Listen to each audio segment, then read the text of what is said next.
Okay, we're recording. Hello. So I'm Gary. Today we are doing miloais day 7. Yes, as you can see, we have only 3 person. It's a very casual and intimate talk. So I thought we can talk about brands. We can talk about names. So that's very interesting because it brought to my attention that there's a group, right? There's a very young designer group. I don't think they are not really. Sorry. Before I talk about that, maybe I can introduce my guests first. I have weishuen, I have Nick. So both of them are also guests in my podcast. So I believe that if anyone who have been listened to XYZ podcast, you won't be feel strange with their appearance. I would say.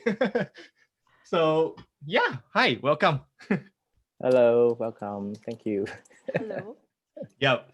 So, okay, let's talk about today's topic. It's really no agenda, but we're just gonna keep talking lah. Maybe just talk for 1.5 hours or more. So there's this young architecture firm, maybe a designer, and also they did some research. It's called Dark Matter. So it's very interesting that names it somehow represents a certain identity of a firm, and especially it reminds me of the idea where naming before and after kind of thing. It's like before that we tend to have like, I don't know, it's like architect Asman something something. So the name will come out first. It's like a brand. It's like weishuen and associate kind of thing. It's like IM Pei and architects kind of thing. And then Atelier Le Corbusier kind of thing.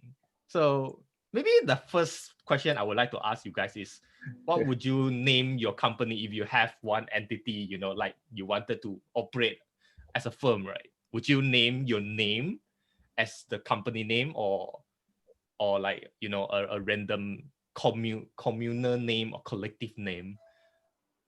Okay, before I think we answered that. Let's just give it a bit of context. I think why sort of this this content came in. Okay, so so you're right. So someone posted on our Discord channel, a firm name called Dark Matter. So Dark Matter, right? So then I commented like, but they're also light. I mean, like, okay, they're mostly all white people, maybe one Asian and then another brown Indian Punjabi guy somewhere there. Yeah, but in general, the photo looks very, very light. So it's like, why is it? So why they so light? I mean, I was just making a joke out of it. But, like, but you're right. I mean, like there's a lot of these sort of very trendy name that comes up, like Dark Matter, like in Malaysia. What Mental Matter? What else? What else? I mean, we got weishuen also Kamu Studio. It's like no, there's a story about Kamu Studio. It's not simple. It's not simply just whack there. So I mean, like, I'm sure there's always stories, right, behind. Like even when I want to try to come up with a name for myself, I didn't want to. Okay, I didn't want to go to the traditional route, like.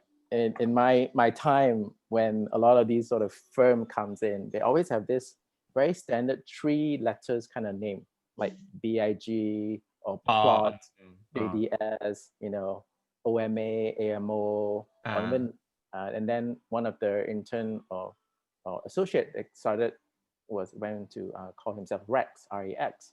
So there's always like this, like, in order to become a star architect, you got to make sure that you have a 3-letter name in your firm name. So I didn't want to go there. I was like, it's a bit like always like, like this kind of name. How do you kind of go about creating it? Yeah. And then in Malaysia, like I think, like you said, there are. If you go to the architect list, there are all these very standard practice that calls themselves their name Aziz Architect or what Azam Architect. Always. So I don't know why. Like, it's also very common in Malaysia that a lot of people comes up name with their last name or their surname. So for me, I didn't never really liked put my name out there because I thought it's also a bit like, obnoxious. Maybe. Like, you know, I don't know. But won't it be like easier to recognize like if you say weishuen and partner, then we will know, oh, weishuen is the principal. But of course, this case is not different lah, because she created this so-called studio with a lot of partner ma. But doesn't mean but partnership doesn't mean you can escape from that, right? It's like okay lah, like KPF lah. Okay, there's 3 people KPF, right? And then you have SOM, right? And like American stuff. 3 letters. Yeah. And then but like for Bia Angels, like BIG is like Bia Angels. But before that, I remember Bia Angels was, you know, he founded another plot. Yeah, plot. Yeah, with JDS, with Julian DeSmith. Yeah. So there is like hipster name, you know. It's like the things that we don't see much before that, and then after that, as you get younger and younger, then you come out Assemble lah, Dark Matter lah, and things. Yeah, but maybe Weishuen, you want to talk about the story behind Kamu, but Kamu is like Kamok lah, it's like at timber lah, right? No, I mean there's a lot of layers of meaning behind it, because like we just want to come up with some name that it's really represent our identity, I would say, like not an identity as Chinese, but identity as like, you know, Kamu is like a Malay word. Kamu, it's us, Kamu. Kamu, it's us. And then Kamu, it's also like you say, Jiamu, you add some timber in your house. And it's also like Jiamu, what is in your house, Jia Li De Mu. And then that's why I say that it's like a lot of meaning. It's like we just like brainstorm. But we didn't even brainstorm actually. We just have our dinner and then suddenly we say, okay, why don't we call like some kind of like Kamu or Kita or something like that. Then we are thinking like, hey, Kamu, maybe it's like a right, like a really like you just get the for a sudden, like suddenly like that's probably the right name. Yeah. It's like Lanai leh. We throw a lot of names there. And then especially a lot of Malay names. And then yes, okay. So I have to, and that's the one thing that, you know, like why is this sudden trend of having Malay names also? Yeah, exactly. I mean no respect lah. Of course we are Malaysians, but the thing is that you tend to throw Malay names to make it not really Malay lah, but I mean Indonesian use Malays also lah. But by general, of course, Malay. Exotic. Yeah. But the thing is that it's somehow, it's more. I feel it's not. I mean, of course, if let's say there is some brand strategies, they might think, it's not really a good name lah. This kind of name is just for you to shock sendiri because you name something Malay so that you feel attached to your home. But then sometimes when it comes to like you give a name or you are like finding a name, it's always to do with the feeling, you know, like when you comes to that word, you really like attached to that word. And basically it's like your name as well. It's like, why do you call Gary? Maybe Gary, it's suitable for certain kind of personalities or certain kinds of, you know, like behavior or approach like that. Would you name your firm Gary? Okay, that's another topic I would like to talk about, because I just come to my head in a way. If let's say XYZ, let's say Gary just made it to become a architect, right? I mean, Gary would do is he would create another firm called Gary Architects, but he won't change the name of XYZ. XYZ will remain. Yeah. So you wouldn't call G Architects? What the fuck is G Architects? Maybe just, what if you take out architects, just call Gary? Like Gary. I find it very cringe. It's like when you chop, right? Gary Sandiam Berhad. No, it's like Nando's. You just think about Nando's, like Nando's. Man, I think Nando's, but Nando's not like a person name, you know. It's like you chop Rem Kuhas, like that, you know. Rem law, like he chop Rem.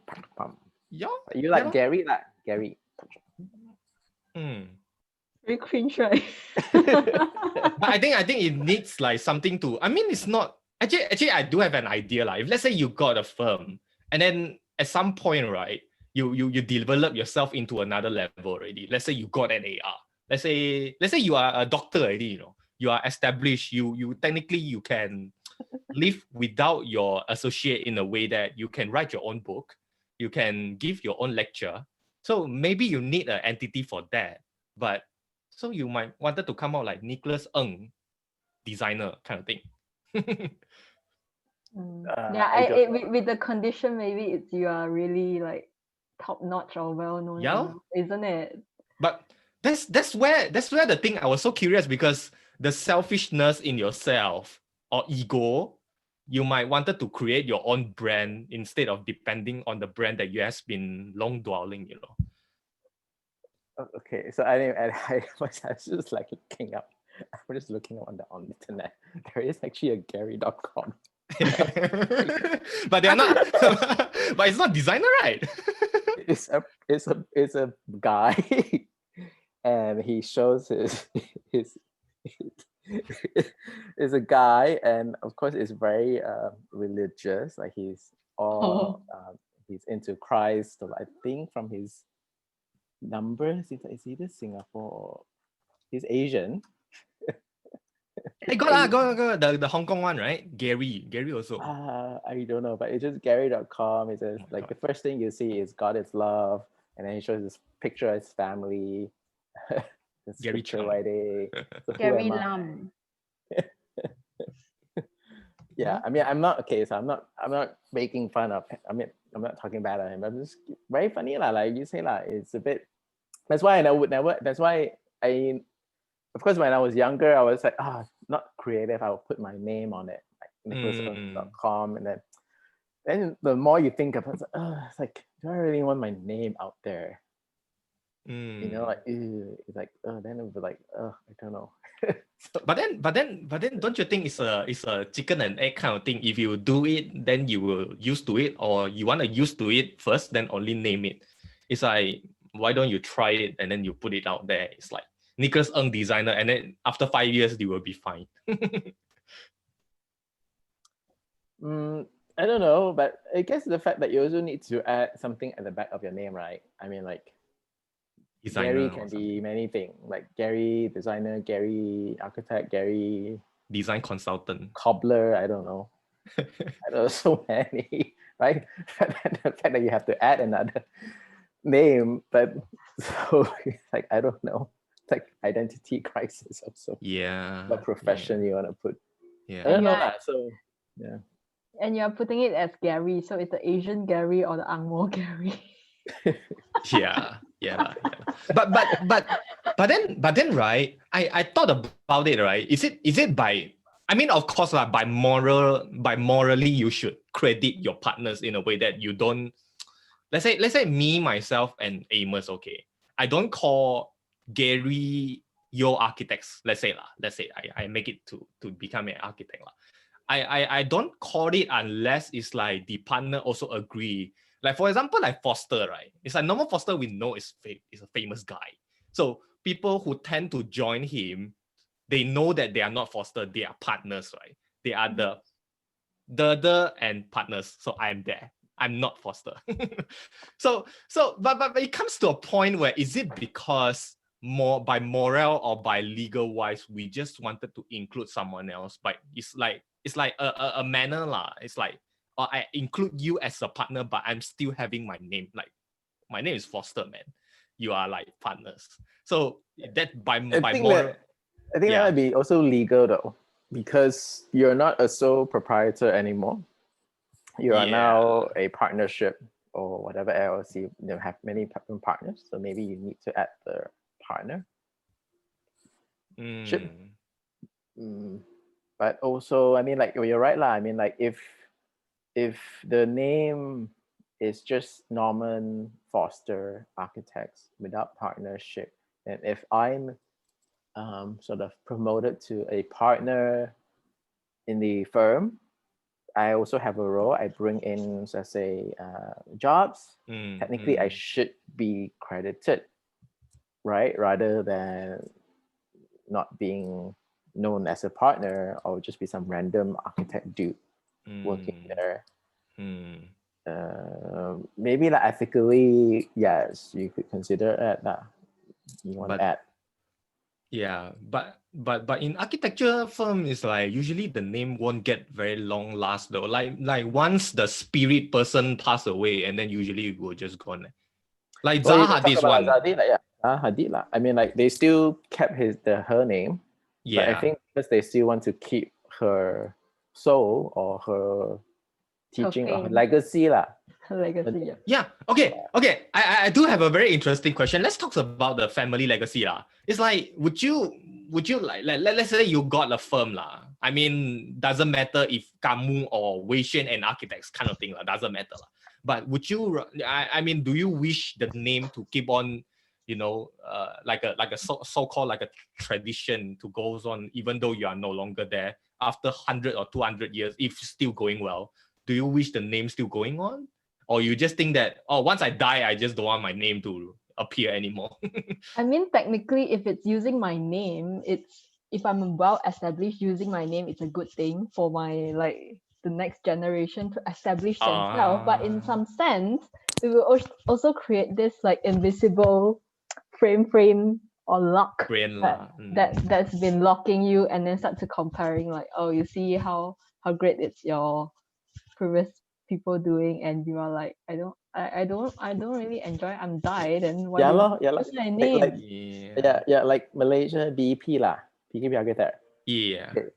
All these people are dead, all gone. The one who got the legacy, but they are still talking about the legacy of the firm. But currently, what are they doing? Like, are there new things? Like, there's nothing coming up from these new generation that was working at BP. Like BP always like giving this idea of like it's still that the other generations things. It's not.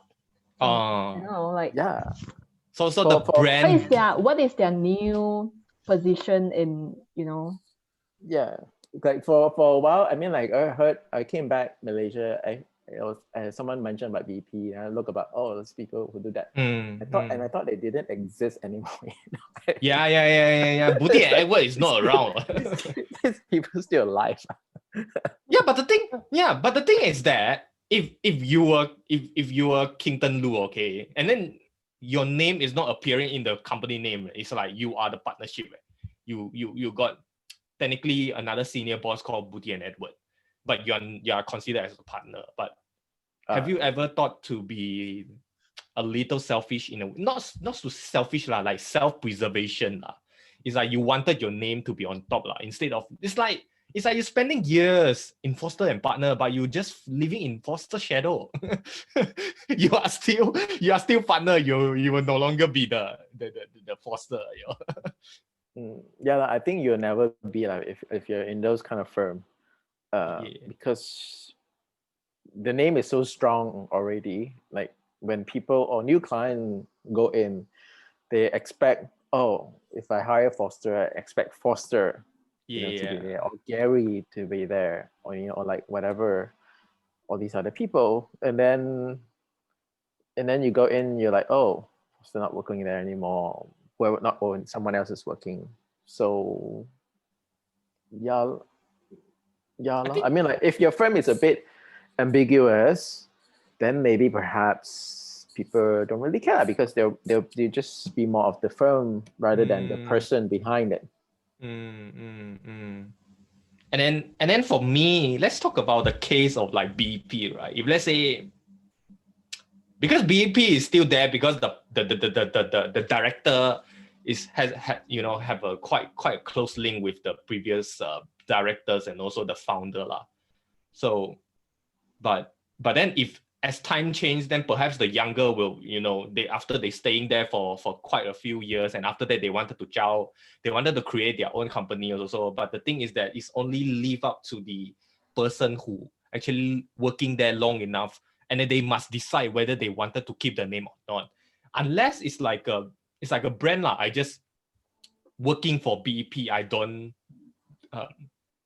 found the brand. I just working for it, like working for this shell called BP kind of thing, or GDP. Even though the founders will are no longer gone. I mean, GDP still got lah. I don't know. Do you know what is the name of GDP? Good Design Partnership, right? Oh, okay. Yeah. Well, that's an interesting name though. Yeah. So it's a very neutral name lah. But of course, you still have like all these firms still have a figurehead, like, you associate with, BDP with Camille, or Big with Bjarg, or OMA with Rem. Yeah. I think, but if Rem doesn't exist, what happens next? I think what you are like talking today, like we discussed now, it's architecture. Maybe it's not that obvious when it comes to like less obvious compared to like fashion industry, like fashion industry. Like Chanel. You have this like you have a lot of brands. Dior. They already die, but then they all die. And then it's the office, like the office itself really rely on the head designers that it's leading them. It's a really figure that how do they actually combine the tradition and the new things together to deliver the brand itself. And then interesting, like some of them actually move around to different design houses. Like Heidi Sleman, who used to be with Dior Home. I don't know where he is now. I think is it like I don't know which house. Or like Marc Jacobs, even though he was with Louis Vuitton, but he has his own sort of firm as well. Even Karl Lagerfeld, who just recently died, took over Chanel. But yeah, I mean, that's actually interesting. So people tend to live, let's say like BP, right, is a very established firm, or GDP, right? But you would continue leaving there the name because of the history of the brand, right? You don't feel like, let's say I'm the guy who will take over BP lah. Let's say lah. Touch wood. Touch wood for you can if you want. Go.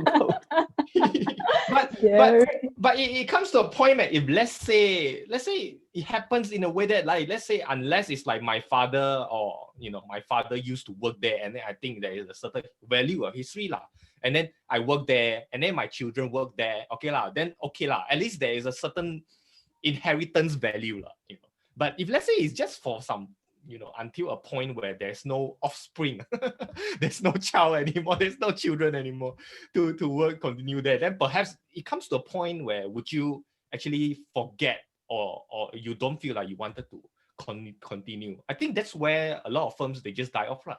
It's like Corbusier, Mies van der Rohe, all these people, they don't have other next people to take on their legacy anymore. Well, could be other things. I mean, like why they die off. People don't want to take over legacy. It's a burden, sometimes. Like you carry the name of this, and then like, damn, how do you bear the weight if you don't even have the qualifications of So, you have the understanding of that designer. You're not even clear yourself. How are you going to produce similar sort of stuff? I think it's true. It's true because, like, if you look at what Zaha is going through right now, and then like after she's gone, what else is Patrick coming up with that is relevant? It's Patrick Architects, it's not Zaha Architects. Technically. Yeah, I mean, like whatever the new one is, just like all very smooth edges, very curvy, but it's just like her initial sort of philosophy or whatever design is not very evident anymore. It's just like doesn't show it, because design is a very interesting move. It's not like a SOP kind of thing, It's not like you design like maybe it's architecture, I don't know. Maybe it's architecture, but like if you go back to fashion, Chanel is such a strong brand, and of course they've gone through a lot of design changes throughout periods, but there's always something about Chanel that even when Karl Lagerfeld took over, it still has sort of the DNA of Chanel, of Coco Chanel, and he was able to carry it forward, even with him as the lead designer. So like, I don't know, but why can't architects do that? Or because we think too much on too philosophical that no one can understand. I don't know I don't know. I think it depends though. It's like, if let's say you see it as a brand, like an ambiguous name, then it's fine, because it's like Apple. Apple is not someone else. It's not like Steve Jobs kind of thing. It's like Apple, right? So you see Dior or you see LV, it's like a brand lah. But in architecture, it's rarely happen. It's very rare to happen unless it's like nowadays. What is the longest lived name architecture brand out there though? Can't really find. I mean, SOM? they're still practicing now. SOM, Yeah. like the big corporate firms are. Yeah. SOM. So they see it as a brand lah. They don't see it as a tribute for the founders lah. I don't think so. Like, I think like firms like SOM or even KPF have changed hands so many times, and they're already like out in the market. I don't think they would have the original. Even if you talk about history, I think, or reference to the building that they built, most people would not say it's SOM, but really whoever was leading SOM at that time, maybe, perhaps. I wonder those people who actually leading them must be thinking like, I did so much for this company, but the company name is not mine. But would you think that way? Would you think that way? I mean, like, if let's say you are working in a certain firm that the name is not yours, but you are acknowledged that you are the partner, you are the senior partner, you are the executive director, but the brand is not yours. But first of all, maybe we should question architecture. Should architecture firm known as a brand? It's like a Foster and Partner kind of thing. It's like Foster and designed by Foster and Partner. This buffed up design by Foster and Partner. It's like a brand, right? But you don't see it's like an architecture firm though. I feel like you cannot avoid branding though. In this day of age, like if you don't have a brand, you don't stand out. Even if you talk about Muji itself claim it's branded, but it is a brand. But is it inspired by someone called Muji? No, right? No, I mean like Muji. I think the term 无印良品 it's like brandless, right? You don't have a label. Like I think most of the things that they do, they don't really put Muji on it, but you can tell it's a Muji. But then it's also very easy to copy lah. That's why a lot of like Taobao, you go and buy the cheap Muji replica stuff. But then again, they're themselves is a brand, even though they don't want to classify themselves as a brand. Right. They brand themselves visually. Yeah, they brand themselves visually. Yeah, like IKEA lah. I just saw the furniture. I don't need to know lah, but I can guess lah. It's IKEA lah. And then I flip the price tag. Oh, it's memang IKEA. No, IKEA copies designers' furniture. Sometimes they do. Yeah. No, they just wanted to make things more affordable, I would say. Because designers' brands are too expensive. But then it comes to a point where if let's say you brand, because in architecture school, right, we tend to think that your individuality is so important. Your own distinctive style is like, even we are encouraged to be different. I mean, perhaps we are living in a competitive environment that student A and student B, the board layout also cannot be same. It's like the style cannot be same. They must be hand drawn. It must be colorful. The scheme, the font, it shouldn't be same, because if let's say you are the same, then people will say plagiarism. So if when we talk about brands, right, they are tend to be repetitive and large produce, because it's like a brand. It's like a Tesco, like giant e-concept. It's like a big thing. It's like a for major market. But do you think that architecture firm should be a brand in that sense? Because we tend to sway away from the fact that I don't want to be a brand because I'm more than a brand. I'm like I'm too high class to be labeled as a brand house. Do you think so in architecture firm? It's like we are exclusive lah. We are service driven, not product driven. That's why we don't call our brand. Maybe that's why most of them are so depressed. They're not. I mean, like I completely agree with Big. He is a very good marketing guy. Yeah. He brands himself really well. He's out in the competition. And I think that's why people will get, oh yeah, Big again. Oh yeah, Big again. Yeah. But he already created a brand, like he's smart lah. But why are not people doing more of that? If you don't do that, you lose out. lor. That's why I say I think brand cannot be avoided lah. At the same time and age, somehow you still need to create a name or image for yourself.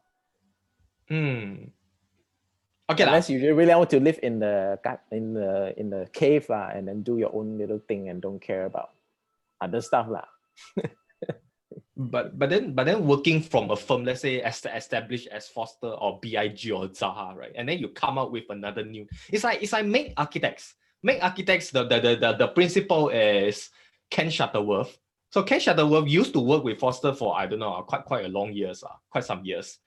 But then he come up with another name. But usually, this is also one of my thesis, in a way that you are learning from your previous employer, and then you take his credibility as part of yours, and then the client will tend to know Ken Shuttleworth as the people who used to work with Foster. But if let's say he's still new, I would still trust Ken because he's an architect who practiced in Foster. I trust him because I also trust Foster, but I trust Ken because Ken is new. So I thought I wanted to give him more opportunity. Do you think that way? it's like okay, we should work from the other one design. So I was review. Okay, it's like we should work for Unit 1 and I can trust her. kind of thing. But does Ken from Make Mark promote that his philosophy is very tied to when he used to work at Foster? I mean, for me myself, I have done some research so I can't unseen But I believe that a lot of people, they don't see him as the pre-Foster guy Post-Foster guy. Like if he doesn't market himself or he doesn't keep talking about maybe some will but if he doesn't keep talking about that, maybe it's okay because then he wants to maybe detach from Foster himself.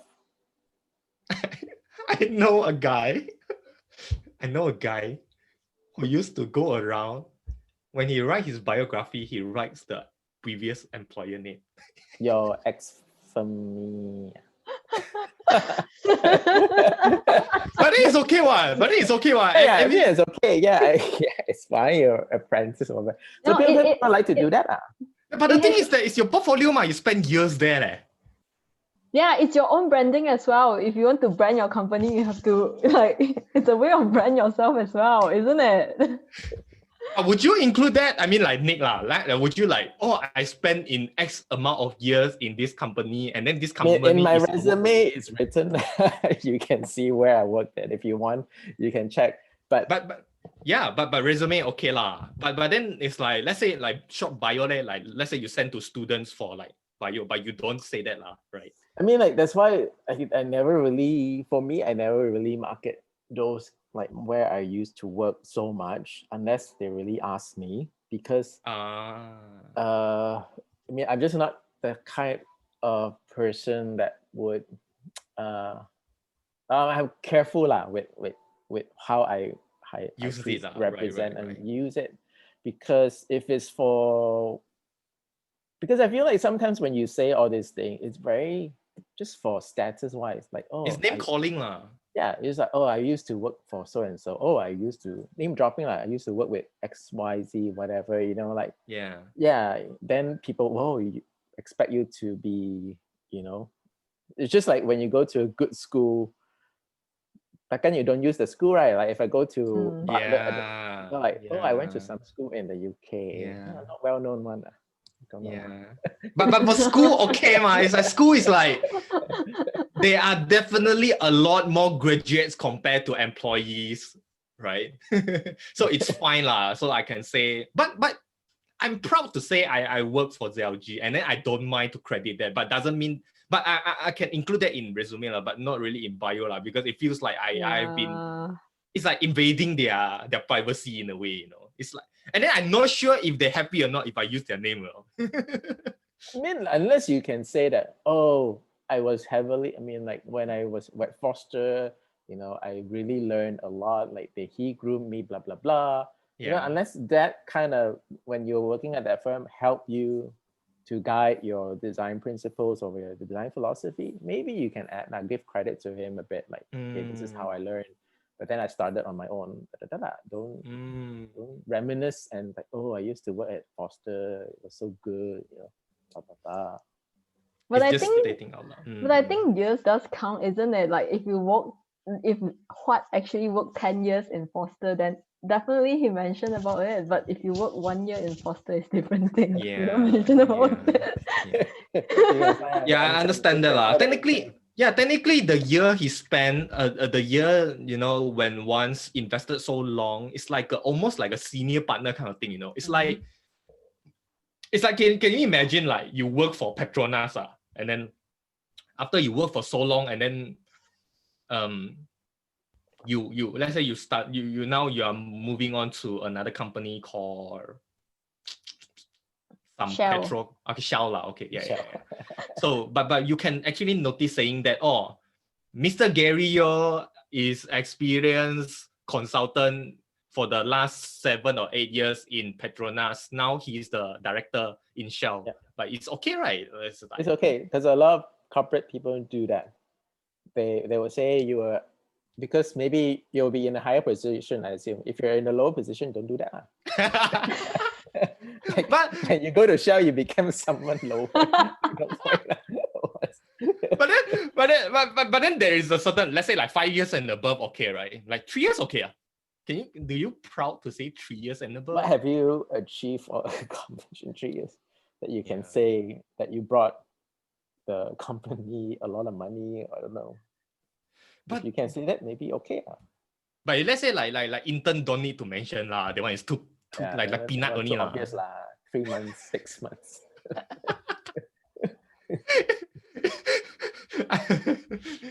And then I say I done a lot of projects, and then I say I done a lot of projects in this company. How long have you worked? Oh, 1 year. But then it's like, I think another way is that even though you spend 3 years, right? Even though you spend 3 years in a company, I just feel like 3 years is too less. Because by architecture or nature of the economy, right? 3 years you can't do a lot of projects. Like from zero to build, right? 3 years technically you can get lucky lah. If you're lucky, you can get 1 or 2 only, right? Yeah. So by nature of architecture, at least like 7 or 8, and then another level is like 10 and above. It's like 15, 20 years already.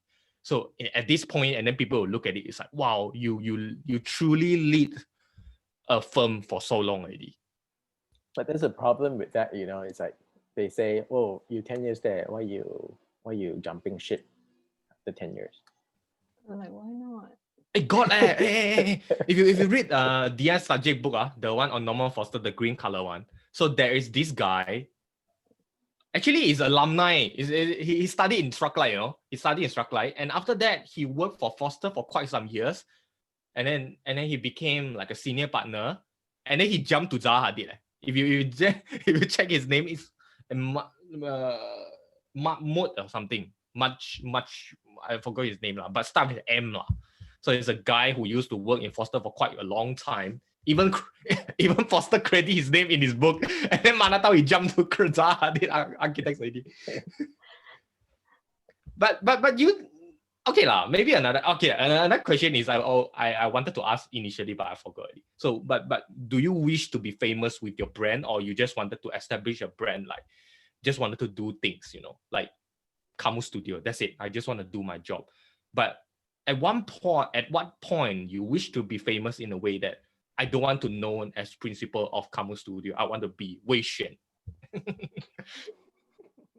I mean for now, like I don't know, like for I know that I'm not that kind of people that will establish something by myself, because I couldn't do that. I knew it.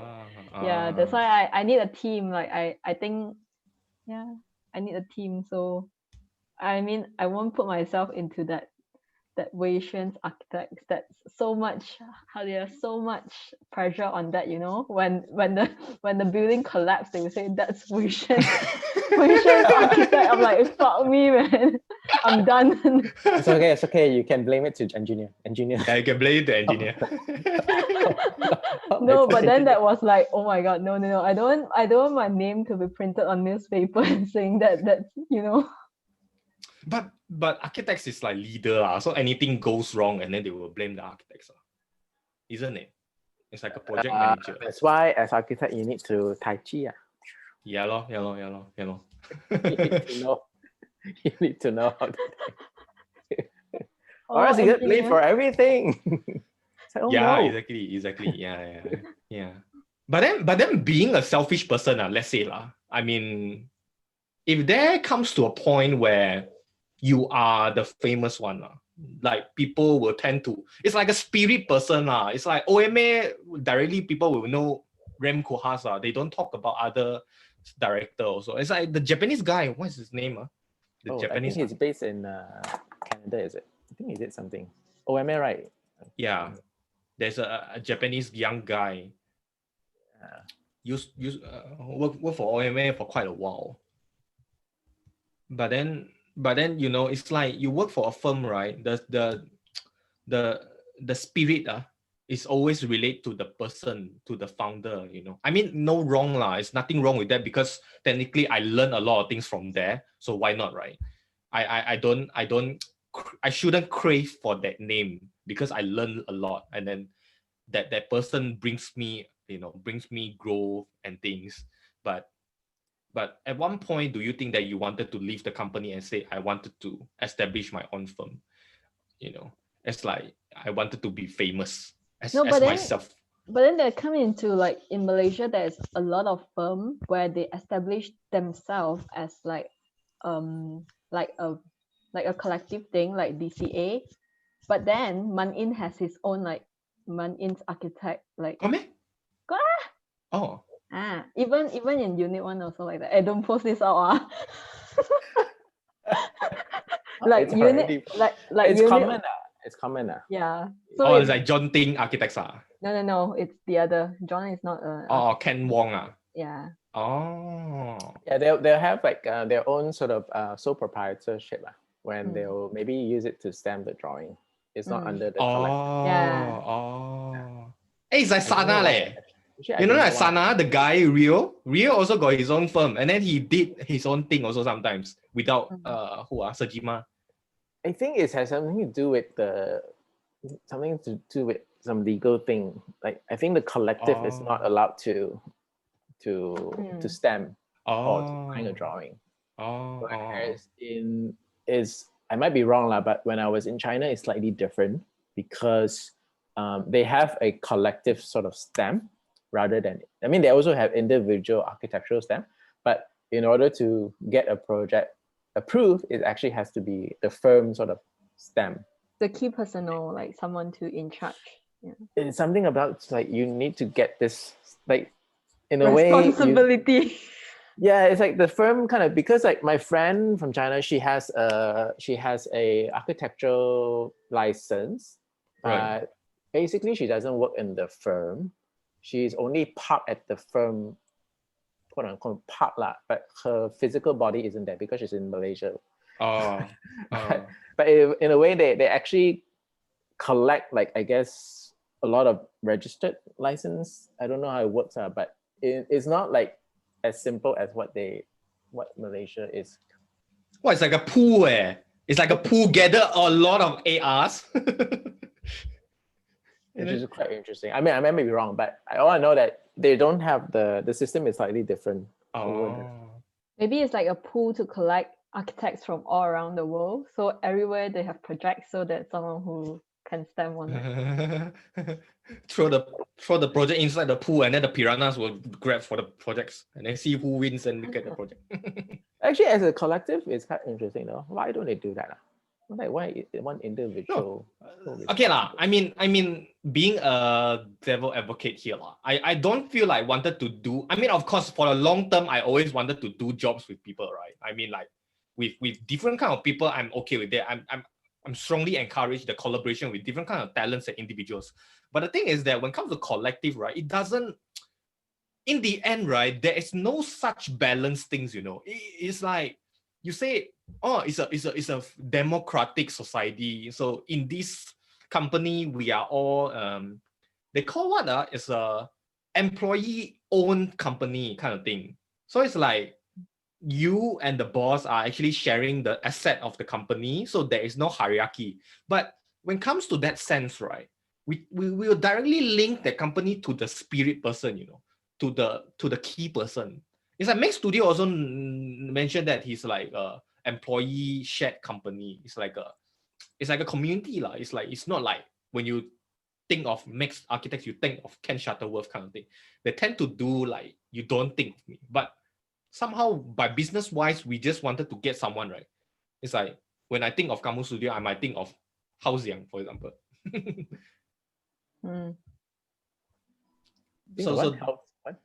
So Hao Xiang. Nick. Also another Nick. Okay.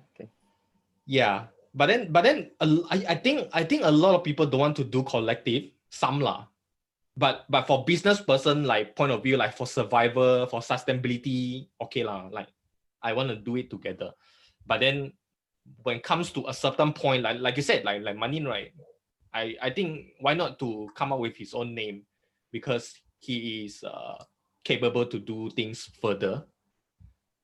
He wanted to, I don't know, want to get famous. But then he's the star architect in his firm, isn't it? So it's like the other two partners, they are less famous lah. Yeah. Or I think it's also like, when you work in collective way, it's not like everyone is doing the same thing. Everyone have their own responsibility, their own task, their own job. So yeah. Well, it reminds me of a band, right? Let's say like Mayday lah, 五月天, okay? People would, I mean, that one is another level because people might tend to think the drummer lah, the guitarist lah, because they are famous, right? But if you think about like Bee Gees, or you think about like Queens, right? You think of Freddie Mercury.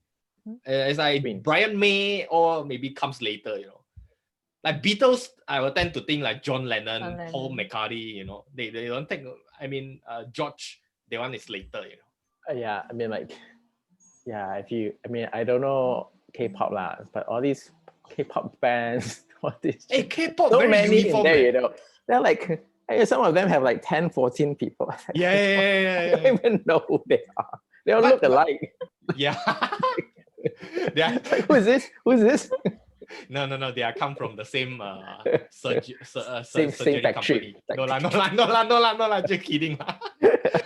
But then it depends on, if let's say like K-pop lah, like Blackpink, okay, or like Twice. Twice maybe how many people are? How many Twice? More than twice. More than twice. More than twice. I think it's like eight of them, or 9, right? But then for Blackpink is easier lah. It's like 4 people. I think it's only like 4. Yeah, I mean, like, I think it's a bit more easier to recognize that.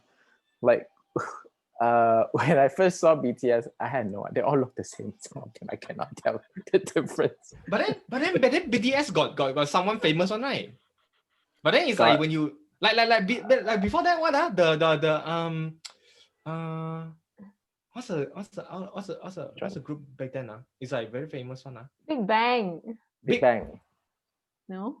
Big Bang, I think still okay. Like 4 people still okay. But then the prominent one, of course, GD lah. But then before that, way before, who's that? A bunch of boys. I don't know. I forgot his name. EXO. Okay lah, EXO lah. And then EXO also. It's like EXO, you tend to think of 1 or 2 guys. You don't think about other people already. Oh, Super Junior. No, okay. OG. GOT7. Oh. No, Super Junior. Super Junior, you think of who? Siwon, is it? Siwon. Yeah, but then, okay lah. I mean, you're talking to a fan, man. Okay. I don't know about them. Okay. Weishuen. No, but the thing, no, but the thing is, right? I mean, there's this. I feel like there's, when you do it as a collective thing, there's this crucial period where no one even recognize. They will only recognize this key person. But the thing is, when in the long run, it's more crucial, because when you don't establish this image, and then slowly people will forget you, or what are you going to do next, like that. Yeah. So, but then I think in Super Junior it's really different case, where like I mean they are already like long enough, like now they are really like start to like they already have established their each people have this image. Right. So I think which I think is really different from the other groups that you are talking. I'm sorry. What GOT7?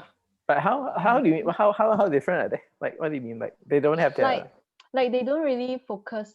Okay, the common things that pull they all together, it's like, okay, they do singing, they do performance like that, but then after that, in the group itself, like each of them will like they have their own development in terms of maybe some of them are doing lyrics, some of them doing productions, some of them doing 主持叫什么鬼 hosting, rap. Yeah. Okay. And yeah, they have this diversity of their each talents, and yeah, so they will still survive in a while. But then it talks of that, right? It reminds me of Selfish Gene, right? It talks about a group of people, right? Let's say like in a boat racing, right? In a boat racing, let's say you got like 6 people. But the thing is that every one of them also wanted to win, right? But you can't win without the other 5 people. You have to cooperate with another 5. And then another 5, right? You need to make sure that if you wanted to do good, the other 5 people cannot be too bad. It's like they become the 老鼠屎, you know, they become the shitty hole in your group. So it's like if you work with another 5 people, you also wanted to ensure another 5 people as good as yours, at least in different sector. So in speaking of selfish lah, but then when it comes to an architecture firm, let's say as small as 2 person or 4 person, right? You always wanted to. I think a good boss, right, should give the employee, right, even before they leave or after they leave, right, they should sort of found the advantage or the certain talent in this person, and then start to encourage this kind of person. I think this kind of topic also mentioned before that in Discord is in the way that should we encourage a group of specialized person, or you wanted to train a group of generalized knowledge person, you know? It's like, do you want to be a person who very, very good in rendering, but when it comes to AutoCAD, you are just bad, you're just moderate lah, okay lah. When it comes to Sketch, okay lah. And then other people will like 50% of everything. You are okay with rendering, you're okay with Sketch, you're okay with, you know, business kind of thing. So what do you think? Like when it comes to this case, do you agree with group of specialized person? In this case, perhaps you don't have to need a company, you just need like a platform. So you get the best from each. Like when I think of rendering, I think of Ling Rong, and then I get Ling Rong. When I think of model making, I get Rachel. So I don't have a firm. I just get the best. Outsource. Yeah. Maybe that's the future. Because I think one of my friends actually is kind of doing that, where he runs his firm. He has a couple of people helping him, but he outsources other things like rendering. He don't do in-house. Certain things that he'll just ask someone else to do. And I think like you said, I think it will definitely cut a lot more overhead. Your overhead will be lower because you don't have to, like if you hire a staff just for rendering, and how many rendering projects are you going to do in order to get the return back of this one person? You're paying him salary also as well, right? Where if you outsource, you just pay X only for one period lah. Like kind of like the gig economy lah, you know, like how or Uber or Grab, sharing economy. Yeah, you just like you pick lah. Yeah. Because some of them, like if you hire them, you know, in the office, you just sit, then you got nothing else to do. What are you gonna do? But it's quite nice, right? Don't you feel nice in the way that, I don't know, should I say this? It's kind of inhumane. Attached to a company.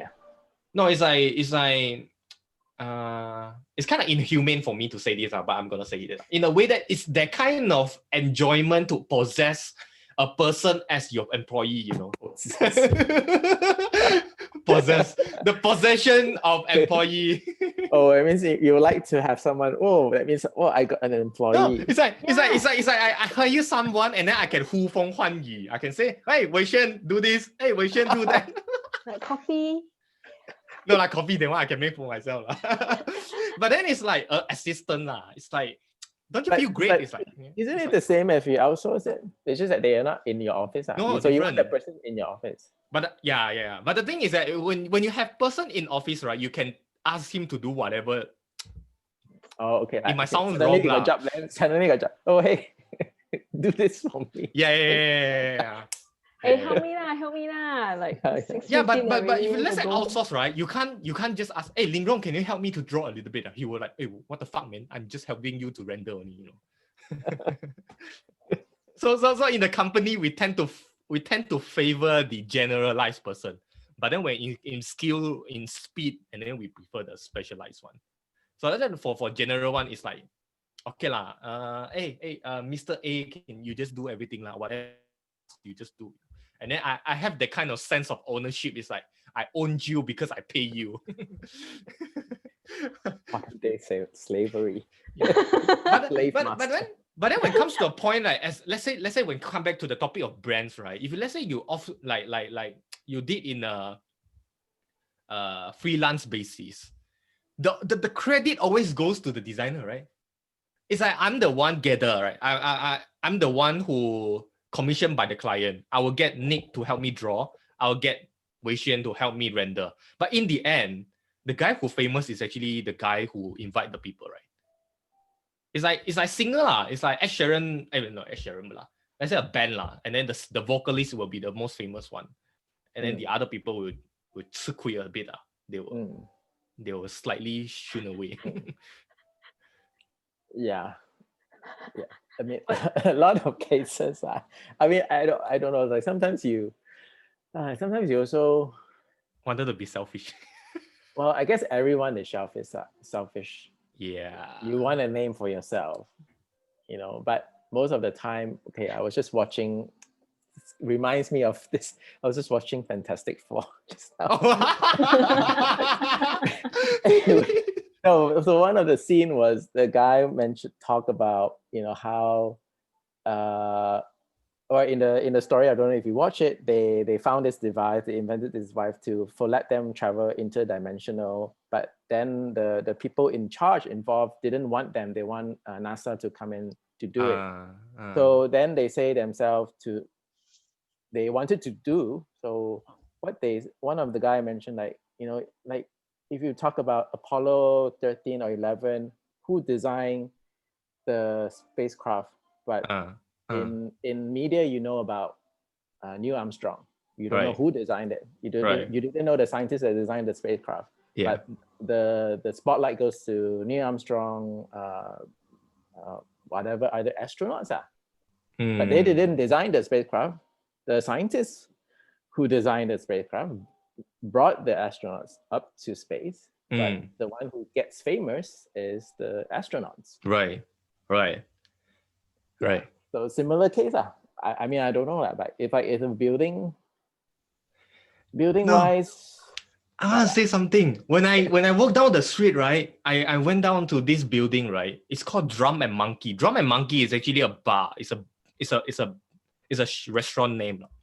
So this building, there's a plate, you know, it says this building was built by architect da da da da. I was like, huh? The architect didn't build, you know. Yeah. No, it's like they wanted to commemorate this architect. But the thing is that it's so wrong in a way that it says was built by this architect. I was like, huh? Then the contractor the engineer, they don't build. It's like maybe the credit. Really did build Maybe he really did put. No lah. Maybe it's the plus architect. But then if you look into like the architecture articles, right, they tend to say this design was built by, you know, Zaha Hadid, you know. But of course Zaha Hadid don't build the thing. Yeah.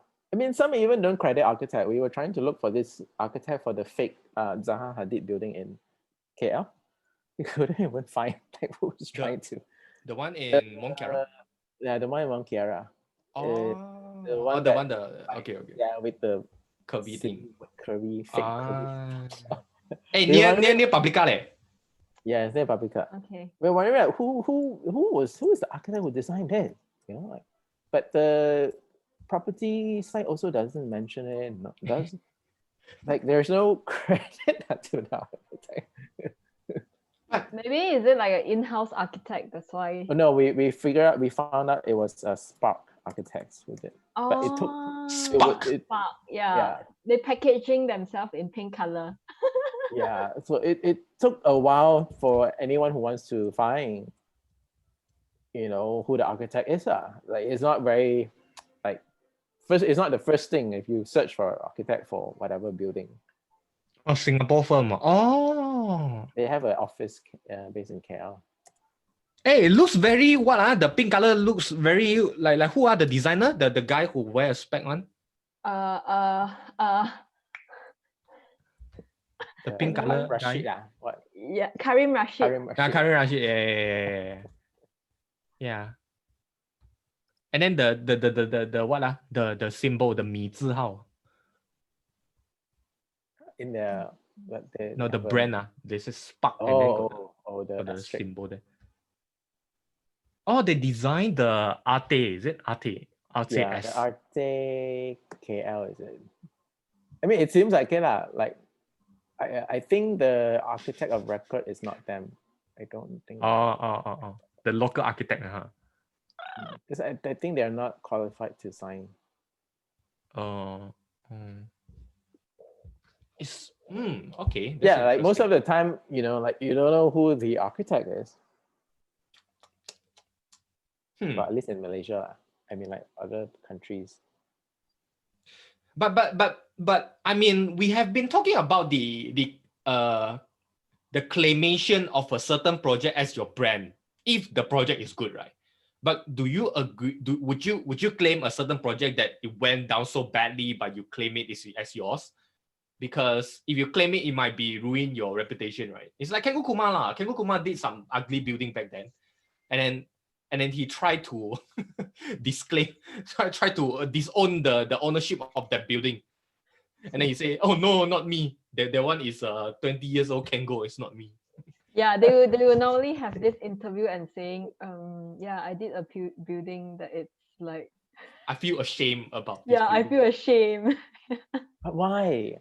It's like you need that to survive. It's reality. Yeah. I mean, I'm sure that a lot of architects, they have their what we call bread and butter projects. Yes. You know, like, yes. Whatever that makes money, I need to pay the office. Yeah. Lor. That's the thing. Another level of how to preserve the brand name, lah. But then anyway, so I come to another question, because I believe Jolene also asked in the Discord also.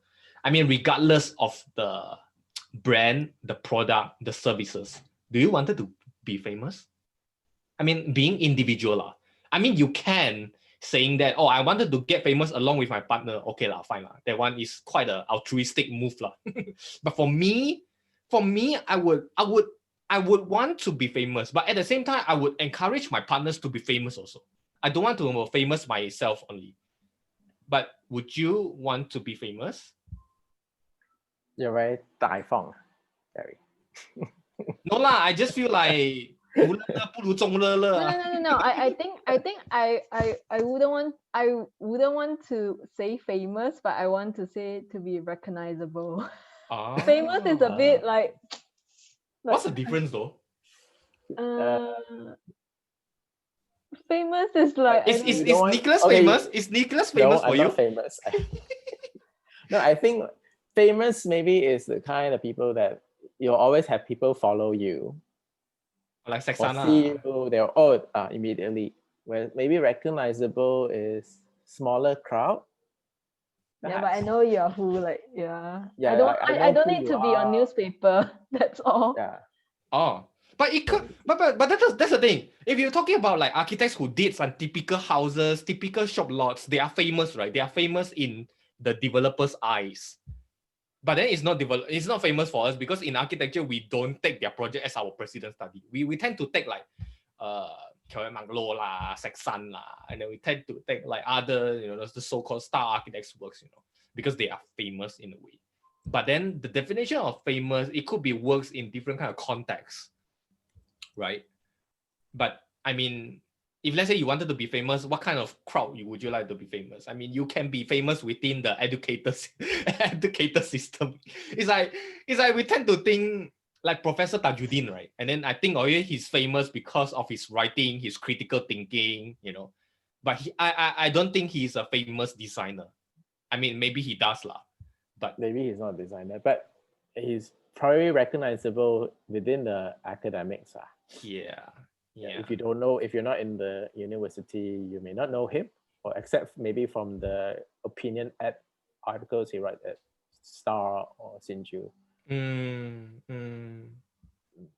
Sorry. Come back to the. But I didn't know him actually.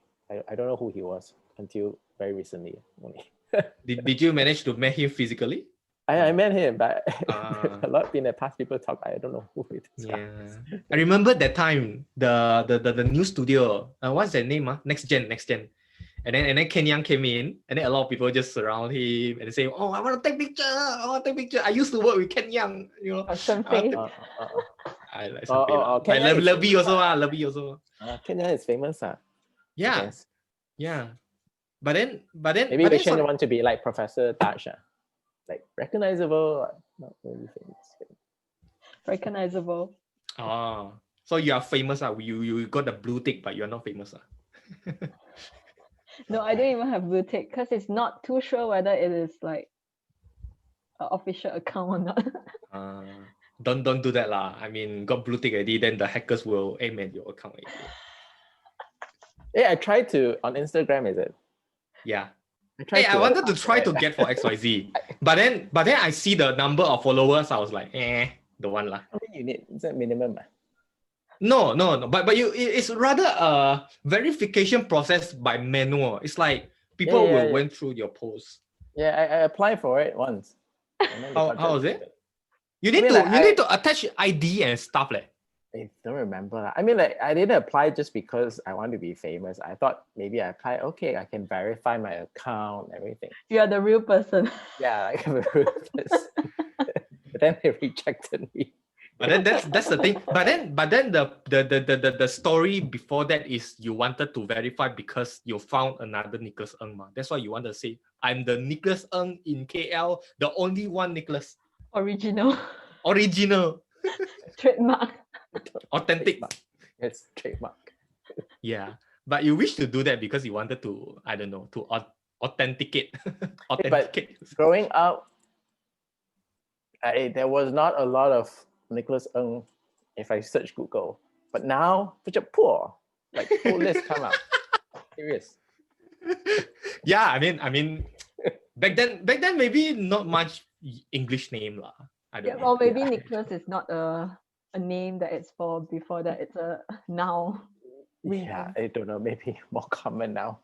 But Nicholas, does Nicholas, this name is a famous like Christian name? I know like David, Adam is very common lah. I mean, it's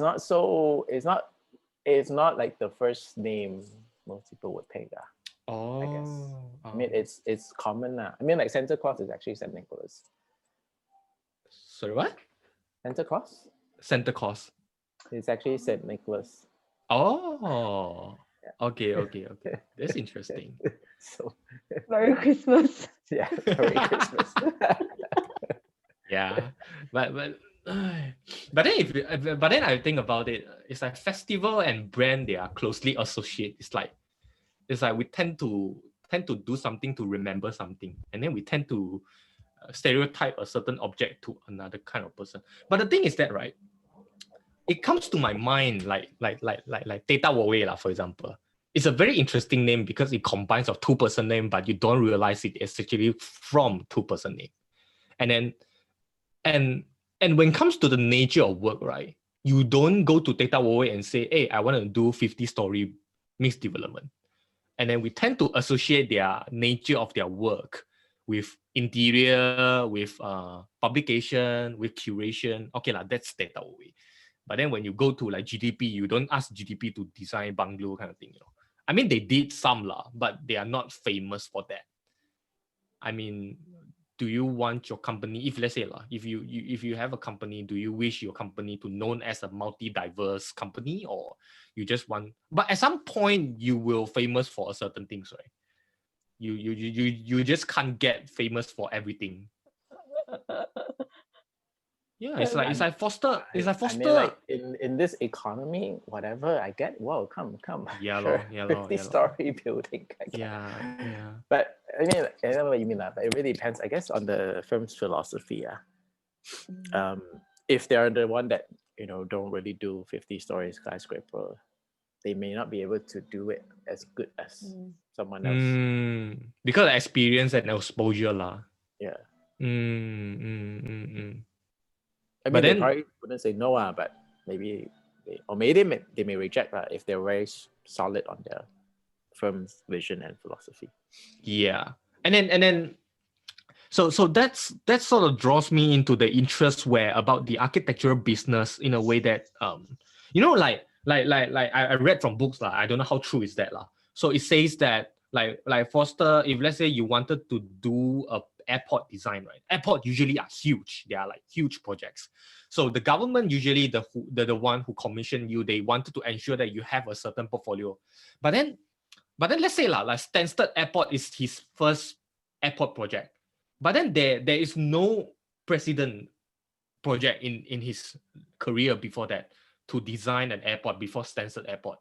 So the risk to design an airport, given that the guy who never designed an airport before, is kind of challenging in a way that because this guy never done airport before, but he has done like other project, like industrial project, like Renault Center, for example. But the thing is, you see this as an opportunity for you to actually get famous, isn't it? Yeah, and don't worry, you have Newford. Yeah, like in modern time lah. Yeah, go big or go home. Yeah. I mean, but then I don't know. I don't think I would try that because I'm afraid that I can't copy. I just think that Well, I don't think it's one single person now. When you have this kind of project, you wouldn't do it alone. I doubt he did it alone. He probably had a team, of course, a few people with him, and you hire expertise. I mean, there are certain things I think as architects we can know how to design. Maybe he like how he did the Hong Kong sort of the Hong Kong circulation, arrival, departure. That was actually a very nice flow. And when you exit certain things, maybe you can design sort of thing. But the other things will probably be you've got engineers, other people that operations that help you with the facilities. Those people you can talk to. When it comes to famous person, right? I mean, they have a certain credibility in a way that, let's say Patrick Schumacher. I mean, even though he doesn't, we tend to know him because of Zaha Hadid, but then he also famous for his stupid shit lah. He talk a lot of craps lah. But then, so in this kind of people, sorry, only after Zaha passed away. Yeah, he's the only person to shine. But before Zaha passed, did he top ship? I don't remember. I don't think so. I don't think he even given a chance to talk also. He's the man behind. Yeah. Every successful woman, there is a man behind. No lah, just kidding. But I mean, famous people, they do have a credibility in a way lah. Like there is a certain quality of influencer. But but at some point, famous people, they do have a certain power of convincing. It's like, oh, this guy is famous, I tend to follow him. But we maybe sometimes we just don't realize how much works he has produced, It's like, oh, he's famous, let's hire him. And let's say you are a client, right? Would you commission a famous architect? Of course, if I have the money. Yeah. Oh, why wouldn't you? Okay. Like, because you have, you cannot deny that like everyone, it's result driven kind of person. Yeah, you cannot deny that you do appreciate the process, but result driven. It's more more significant. Yeah. Unless you're talking about status driven, where okay some random influencer architect, 1 million follower on Instagram, never built a project, but he has a lot of followers, nice proposals on Instagram. Now he's famous.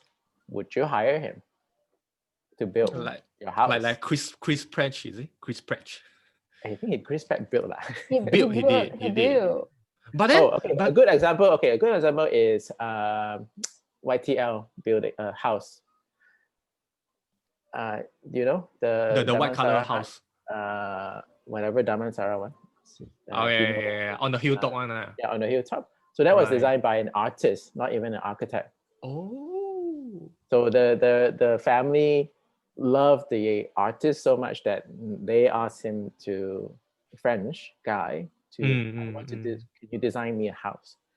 He's famous, I guess, for his art, but not his architecture. He's never done. He's not architect. Right. Wow, quite cool, eh? It's like artists also can design building. I mean, of course, there's no boundary for that. Like you can cross. I mean, so if you look at the building, it's very sculptural. Like artistic. Yeah. But then when it comes to famous, right? It's like it's also a brand, also a marketing. So I read this article in Lanai, right? So there is this guy called Rumput Lia, and then he talks about no to skill. And then liar, actually. Yeah, Rumput liar, this guy. Anyway, so he wrote about no to scale, and then he also talks about the procurement in a way that why the process not transparent. And then I was thinking about it. Actually, no to scale also made their effort, and also they spend their time to build out a certain reputation, so that people can approach to him. Let's say I wanted to design a Venice Biennale for Malaysia Pavilion. Say I would get him, right? I don't think I would get like people like GDP or Veritas or BP to design like that kind of pavilions. So technically marketing, there is a certain need in architecture, because if let's say you are not famous, you are not well known, then people won't get to you, right? People just don't know what they don't know, right? So technically marketing need to do something, right? It's like you wanted to get famous so that people can notice you. It's not go like back to branding, or how do you brand? I mean, like Notice Scale, their work has a certain image. You know what they do. So when you hire them, of course, you would hire them to do what they're good at, or even like people like Pamela.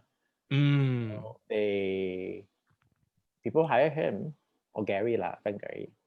People hire them to do certain thing that they want, right? You won't hire Frank Gary to do, let's say, a Norman Foster building. They will expect another signature style. Yeah, I mean that's the downside to being famous. I think. If you're not famous, then technically you can do anything you want.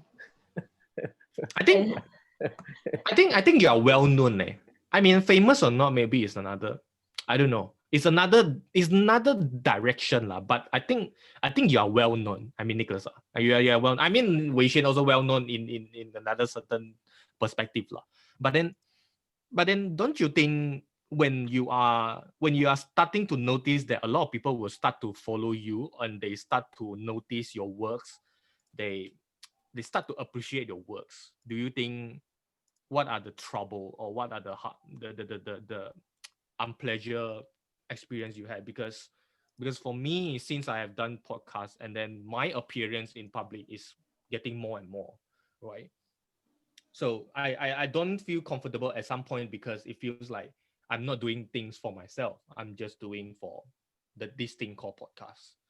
So do you think that you have an obligation or so-called responsibility to maintain your image? Because there's one time I typed something in Discord channel. So my friend privately texts me saying that you shouldn't text that because you are a public figure. I was like, how the fuck am I a public figure? I'm just doing what is it? What was the content you typed in? Yeah, I want to know also. No, because the content. No, Yeah. okay, that's the thing. That's the thing. Maybe we can talk about next time about cancel culture, right? The thing is that I was talking about Trump lah. I saying that like Trump is like this lah. I'm not saying that Trump is a total bad guy lah. There are certain good things we can learn from lah. Okay, so whole stories goes on, and this guy, this friend of mine, just text me and say, hey, don't say that lah. If you want to say that, you say in the voice channel, because words are easily deceiving in a sense that you might lead people into another direction. So I was like, but is it because if let's say I didn't do any podcast, meaning to say I can say that, right? Because I'm not public figure, No, you have to see. You see, Kelvin Marklow also public figure, but then still. Yeah, but then he's a public figure famous for talking that kind of thing. I mean, you can't generalize everyone to have same opinions or whatsoever. I don't know. I don't see it as a. I don't know. I'm not a public figure enough yet, like you, Gary. I think you're No. a public figure. XYZ podcast. Everyone knows you. Hi, I'm Gary. No. Today I'll be having this close friend of me. But I'm very glad to have you. But then Sorry. But then I did. But then I did think of that in a way that I wanted to start off the podcast with an anonymous name. But then you need a certain credibility to approach to the guest, right? Like, for example, I can't go to, I don't know, I just can't go to invite Nicholas Ng and say, hey, hi, I am Mr. X. I want to invite you to do a podcast. Even though throughout the conversation, you already know who am I. Yeah. So you can't escape from that, technically. Yeah. But I mean, there's a price to pay. I mean, we can definitely get into detail on cancel culture. I mean, like, I do see some good and some bad things about it, but for me, like I said, I'm not a public figure like you, but I do keep a certain professionalism image of myself. I try to, depending on situation, on how I want to make sure that people see me or remember me in a certain way. Right. You know what I mean? Right. Like, so I mean, I don't know, but because like the reason why I'm doing it is because everything on the internet lives forever, even this. Right. Right. So in the past, like, all these photos, like, do you want a photo of you in doing some weird shit or stupid shit that 20 years down the road comes back up on your Facebook feed? Yeah. But I do have like a question for Nicholas. Is like, do you think that, I mean, let's say, do you think that what you are saying, it's actually really strong associate to you being as an educator? Not an educator, not so much specifically as an educator, but really as a collective person out in internet. On the public view, I guess. Right. I mean, educator plays a part because I'm not as fun as some other people. I'm not very funny. Okay, some people are funny, but then again, I think as educator, you want people to respect you. Right. You want your students to respect you, I guess. So you want to make sure you portray a certain professionalism. I mean, that kind of like, okay, you pay so much for your education, and you see a lecture like that one. Talking about Trump. Right. Yeah. So, talking about BEP. Trump. Yeah, I mean, that law. I mean, I don't know . So there's a limit lah. But let's say is there any limit? Like, whatever you write, you might influence, you might brainwash, if worst case, might brainwash some young designer whenever you share a post. And then let's say even though it's not information, it's much more like a promoting thing, right? Let's say like Lanai, right? You are part of the community, and then you share the product, and then the student will tend to think, hey, Nicholas work on this, I want to go support, kind of thing, And then it's like, Pecha Kucha got Nicholas, I want to go watch. Nicholas will say, I'm not as well established as Gary. Yeah, that's Gary more influential. Yes, Gary more influential. No, that's the thing. No, that's the thing. That's the thing. I mean, I'm not influencer but you can't deny. You can't deny the fact that you are influencing someone's mind, right? The more well, I think your podcast is influencing more than mine. 要捧你上神台了，上神台。No, but don't you think like whatever you said is actually influencing people? Because let's say So I have to be careful sometimes, especially in university. Right. Say the wrong thing. I mean, I try not to say, stupid thing now. Okay. Oh, now you receive a letter. Nicholas, can you come to the office? Yeah. Why did you join Miloais with Gary Yo? You know this guy is very controversial, stupid guy. I should put a disclaimer. The opinions in this. Hey, yesterday we just talked about it with Yvonne and William. There's a book, right? It says best before certain date on. So you read it for today. That's all. You don't use it for tomorrow. Yeah, only exists now. Okay. Yeah. Time period. So the information only valid at the point when you're watching this. So after that, you just don't remember. Yeah. I mean, speaking of which, also reminds me. So the podcast that your junior has asked me to do, the current junior, because I did ask whether I can be free or can I talk shit about stuff. So they did say, try not to say too many bad stuff. Hey, keep it PC. Hey, I was told by this president. I don't want to say who. So many inside story, juicy story. So apparently they invited this guy, very controversial guy. So this guy gave talks on a very official institute, okay, especially on its Facebook some more. So this guy talk shit about this institute. So after the whole session done, right, the people who like a member like a some high rank shit in this institute comment to the president, say you don't ever invite this guy because this guy is an insult and a shame to the institute because this guy is being too open and criticizing education practice and stuff. So but yeah, I mean, like, why are we so afraid? Why are we so afraid the fact that by the so-called influence value by a certain people, influential value, from this person, because they are just exposing another side of story, right?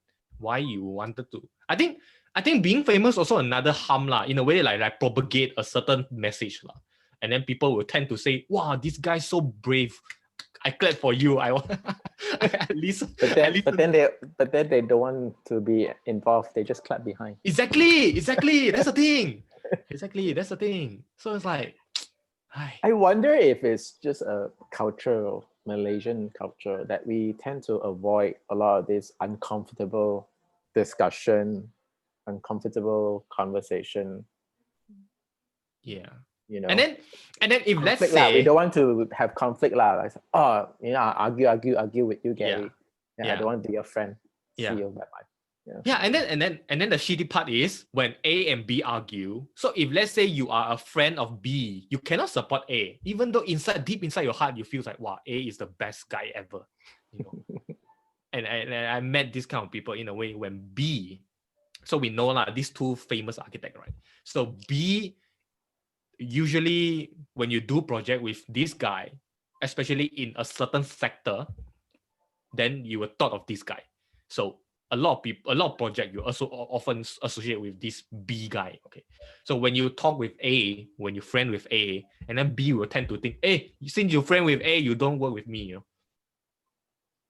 So, but at some point, the value of being famous is like, I don't know. At some point, I feel like the responsibility is heavier than the thing you get, because to get famous is like, I don't know. It doesn't really draws a lot of value for that. It doesn't. It's not like I'm famous for commission project. I just famous, but I don't see the value. But you're talking about yourself,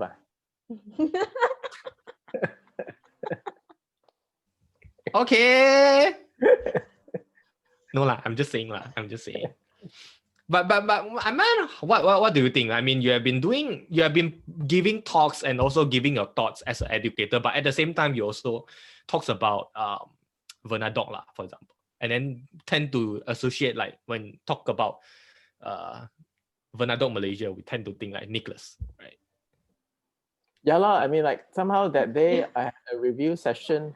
Everyone expected me to talk about the drawings. They were like, comment on the student's drawing. Yeah. Oh. So I was like, huh? It's like everyone wants to comment. They're waiting for me to comment on their drawings. I mean, like the other reviews are not the student. So I mean, it does bring, I could see where you're going. I mean, just because you're out there talking about this particular subject. I mean, I'm not an expert, but I could give comments. So you're almost like categorized in a certain position, but sometimes you may not want to, right? Like you might have different point of view, different parts. Have you ever thought to be this level of? I mean, is it your? I mean, have you ever wanted to be famous? I mean, in different part of life, lah. Perhaps the time when you were studying in the state, and then you feel like I want to be famous. Now you don't feel like I want to famous because you're already famous, kind of thing. I mean, in different part of life. I mean, I did thought of I don't want to be famous. I don't want to expose myself. That's my definition of famous, lah. It's like I just wanted to quietly do my work. Whatever I do, just don't care about me, But until a certain moment, I don't know, because of the environment making you feel that you wanted to be famous, you wanted to be in the, in the top of the crowd. You want to be recognized, I guess. Yeah, exactly. At some point, and then especially when you're working for quite a while, and then sometimes, let's say I'm doing podcast, right? I don't feel like I wanted to share it, but the thing is that I think the content is good to share. It's not because of me, but it's rather on the interviewee. So he said something, or she said something. So I thought I should say, I should share it, but it's not really on my side. It's not really on the question. It's more on the answer. Yeah. I don't know. For me, I don't remember ever thinking about whether I want to be famous or not. Maybe I have, but I think it's also everyone's dream to be recognized. I don't think it's something that I'm pretty sure everyone has thought about that. They want to be known somewhere, maybe not as famous as a celebrity, but known for doing something. I'm sure everyone has thought of it. So I don't remember myself, but the one thing that I always have in mind is I never usually say no to. Never say no. Like if someone tell me, "Oh, would you design a skyscraper?" I wouldn't say no immediately. I would say, let's try. Perhaps if opportunity comes, yeah, sure, why not? But then in prior to that, you should be famous enough in a way that, I know this guy, maybe he's an architect, but even though he's been doing houses for years, but why not can try skyscrapers? Yeah, who knows? Maybe. Yeah. How about weishuen? Maybe later I would like to talk about social media. It seems to be like a big thing for us. It's like a very useful tool to expose ourselves. I mean, famous can be defined in both sides. You want to be famous in the good side or bad side also can be famous. Different kind of famous. You want to be famous with deep shit also can. But but weishuen, I mean, because I know that you are running the social media for Kamu Studio, right? But have you what's your insight on that? Like, in speaking of marketing, I mean, is there any approach that you wanted to share to, to make yourself more prominent to the client so that you can get more jobs, etc. Because I mean, like recently when I'm doing this, like because I'm doing with Lovey, like when we are doing this social media thing, I didn't thought that it wasn't that easy, man. It's like really hard. Like social media, it's something that so complex, and so like when you want to engage people, there's like so many strategy of doing that. And then just mainly now we are using Instagram as our portfolio to build up the company profile. And yeah, we are still exploring it, like what to do. And because I don't know, like what do you guys think, like when it comes to like architecture companies, social medias, you post things that is associates to your work, like the projects. You don't really post other than that, I would say, because we are running on doing design. It's not running based on we are doing education kind of thing. So we can share some kind of like, thoughts, what do you think about these architects and this architect and this kind of thing, because we are doing it on a commercial thing. So I mean, it's a bit, we are still finding the ways to actually how to properly run a social media for company. I know it wasn't that easy, I would say. It's like, Nick, do you run Bernardo's social media? Yeah, but I lazy. I mean, I also have another partner that sometimes does it. So, but it's true though, it takes a lot. I mean, that's why I started the Instagram, and then I found out, oh my God, so much work. I don't know how people do this. Yeah, exactly. Like how they establish this. Yes. And it's not just about posting things though, it's about engagement as well. Yeah. So how do you post content that you think people want to see, etc., all these things? Yeah, it does take a lot of work. And all I can say is it's not easy. I mean, that's why I think for people who don't understand it, always think, oh, so easy money, ma. You post online, you post. Yeah, sure. But how can you get the 10K follower in order for me to get the swipe up button on Instagram? Oh, that's what you're thinking about. That's why you want the tip. Secretly deep inside you want to be famous. Because I always like to post links, and you cannot post. It's like swipe up to buy my product. But then it's true lah. I mean, it comes to a certain point where you wanted to be that kind of level of famous. I mean, like, I don't know. It's like, I mean, like people buy lah. I don't know. You can buy. Yeah, exactly. And buy likes. And then that's a different story lah. But then in speaking of buying products, because like let's say, Nicholas inside Lanai, I can support.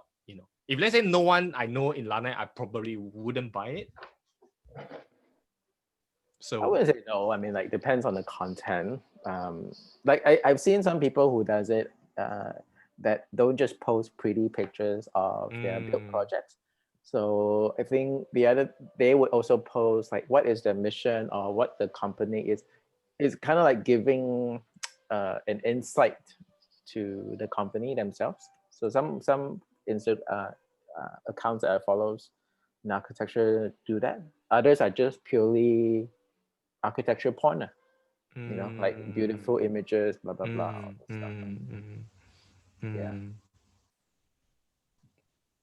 Okay. So it's a powerful tool, but you gotta know how to use it.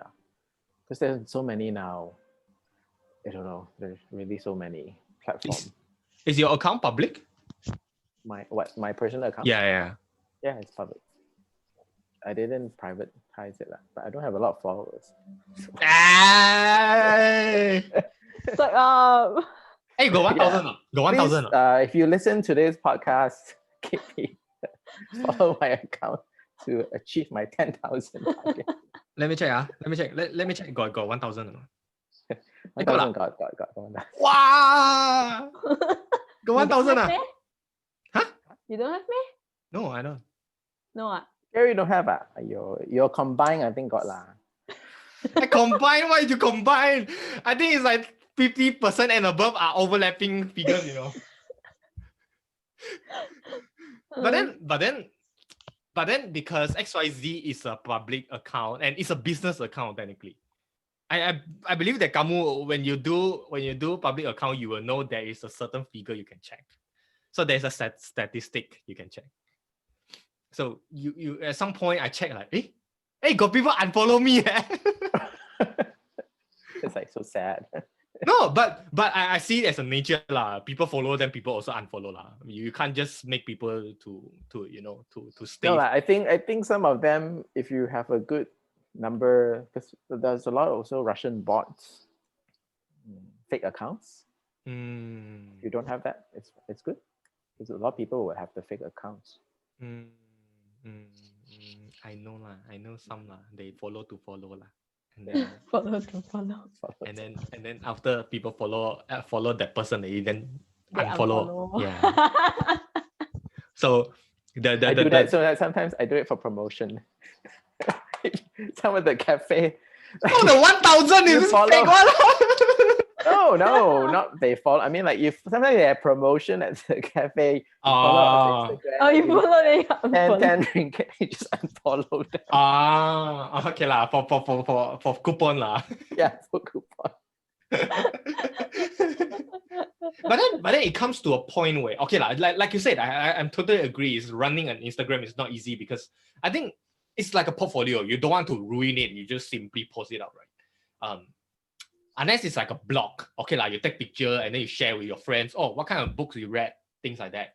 But then I agree that when I run like the Instagram, it's like I'll try to uniform the style, for example, the font or the colors. Yeah. So pro. Sorry, what? So professional.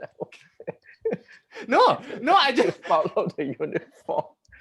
No, I just thought that I feel bad lah. I feel bad. Let's say I post a certain podcast and then the profile picture doesn't look nice for a certain sharer.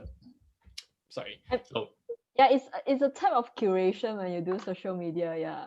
Yeah. So you don't want to feel like you wanted to do this project because you like that project, but then the project you don't like and then you don't share. Then the client will be like, hey, you done this project, why don't you share my project also? Especially when you do like F&B, right?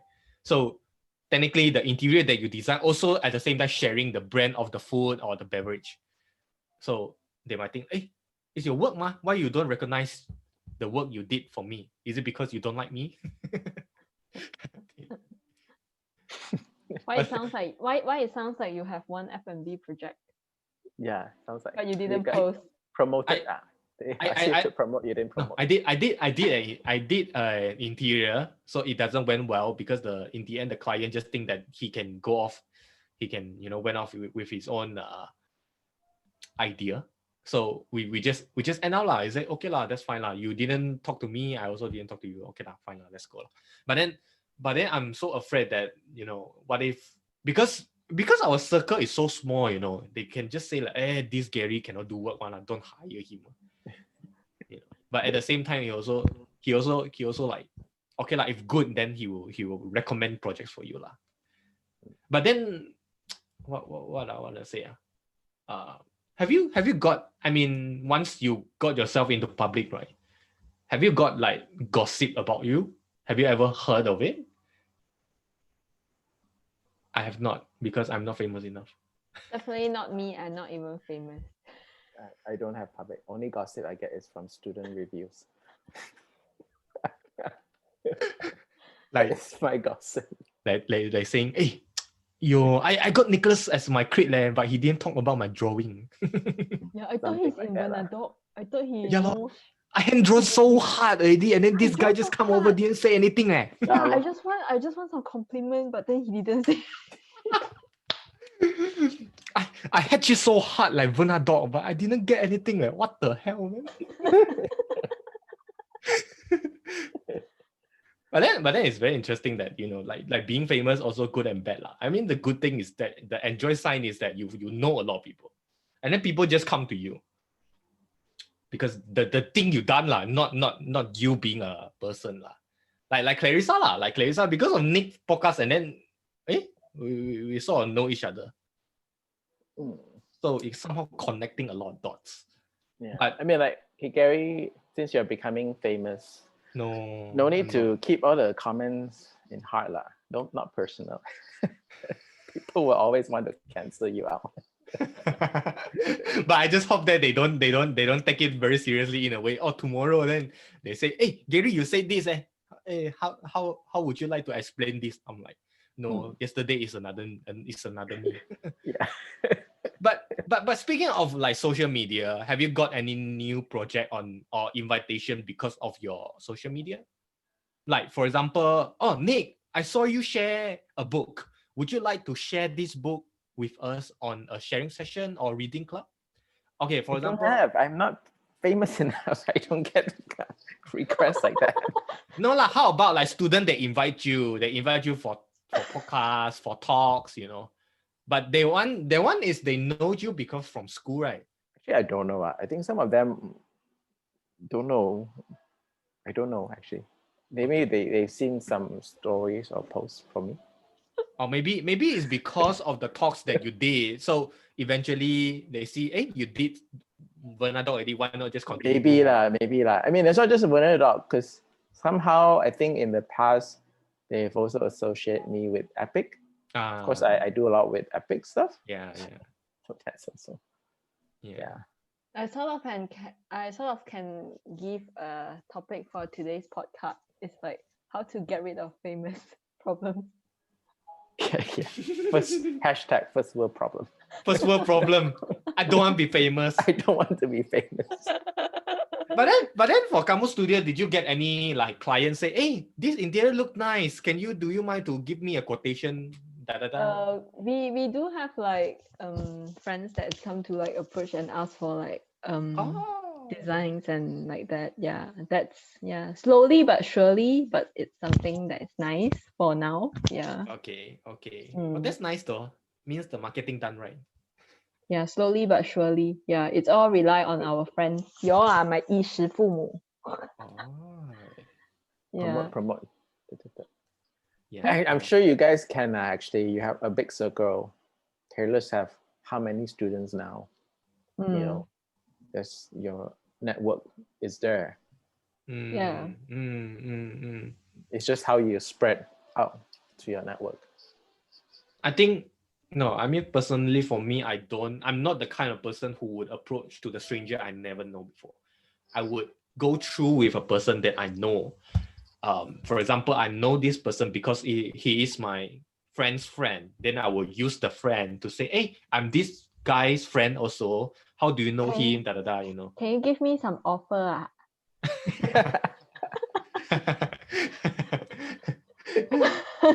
Walao Isn't it? What? But that happens also lah. But then in design, it's like so tangible. It's like you can do it for free if you're happy with it. Yeah.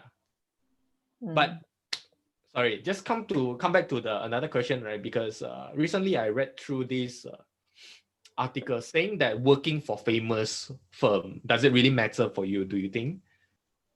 Because weishuen working in a very famous firm lah, but the firm may be famous for personality lah, not really. I mean the work are incredible lah. Unit was okay wa. Yeah. Nice firm. Nice work. Yeah.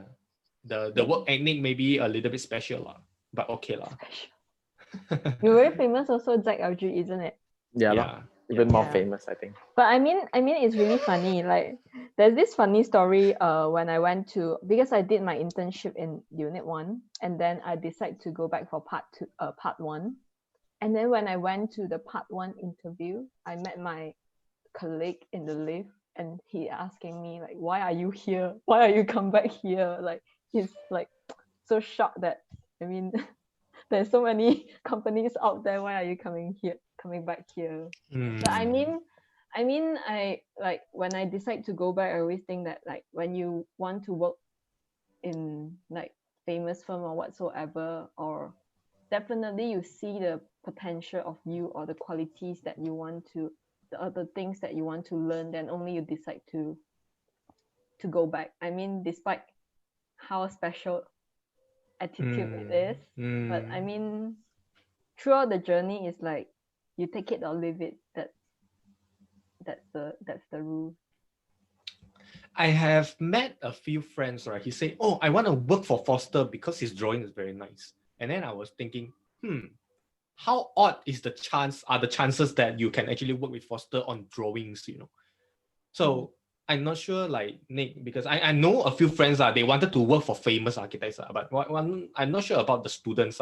Have you ever asked them, like, do you wanted to work for famous architects kind of thing? I don't think I've asked them. You can ask them. Okay, I ask them here. Okay, anyone? Yeah, you want to work for a famous firm, ask Gary. Gary has the contacts. No, I don't. Hey, but before that, when I was doing my internship, right, there's this senior colleague, right? She asked me, hey, after graduate, right, who would you like to work with? I say, hey, I would like to try to work with Dr. Tat Long Man. Then she asked, why? He said, oh, the roof tower house quite interesting. I thought, it's a good balance of design and practice, you know.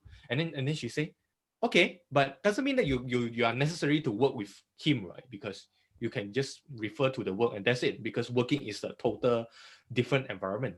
It's a totally different environment. So but working with famous architects does helping you to sort of 蹭热度 to help you become a little bit famous in a way. Don't you think? It's like you're working with less famous, not no famous, less famous architects. Then it seems to be that, you know, when it looks nice in your CV, right? I don't know. Yeah. But can you beat me when you decide to post all this? Beat me, please. But then it's like because my mom run a hardware store, and then when she has those customers to come and buy things, and then my mom will say, oh, my sister, no, my daughter work in some kind of one thing, and then there's only one word, you know, the one, and then they quickly associate, like those architects or designers, they quickly associate, oh, is it the one in blah blah blah, and that one, oh, they are like crazy like that. But then at the end they will say, but it's a good company. Yeah, I mean, yeah, beat me, please. Later it's a needy sensor. It's a needy sensor. But I mean, Nick, you work in state, and then are those credible or established firms? There are established firms, right? But you don't. But I didn't choose them because of their credit, they're famous or not. The reason there are certain firms that I went to apply is because of what I wanted to learn from them. Okay. Not necessarily they are, you know, the well-known firm. Yeah, things that I wanted to try. So I just applied for that rather than the name. I mean, of course, if you go to big firms, it's almost the same as you going to a Ivy League or very famous school, right? So you get network because once you're in there, you know X, Y, and Z, then you can, you know, move up your career. Perhaps there are some people who do that, and I know a few people within that firm that I was working in the US that has become director on very well-known firms now, in a very short amount of time. Yeah, so but of course it also goes a very well-established school. So I feel like that's how sort of a very capitalistic corporate world works. But whether you want to choose to go to that direction, that's your personal choice. So let's say you have been working for, let's say, 3 companies. Okay, does working in the first company, which is famous, does it help for you to apply for the next 2 companies? because of the company that you work for are famous? Is famous? Not necessarily, but because Boston is actually a very small town, Right. kind of like here in the industry, profession is very small. Everyone knows everyone. So if you know one firm, then they'll know your other firms. Or okay, but they I do think in recognize. general, Yeah, they do. I mean, of course, they do recognize the work, like portfolio lah, the things that you have done. some of them they would know. Mm. I think everyone knows. I think KL is probably the same, unless maybe it's really, really those small firms that no one really heard of. The single person architect.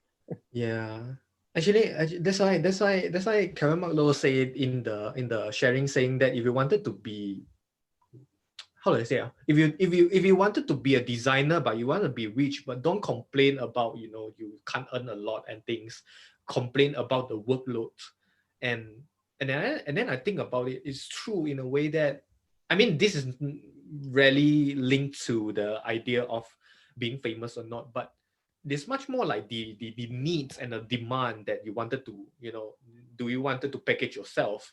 So if let's say you wanted to package yourself as the boss of like employee, 20 employees, so you can do that if you want.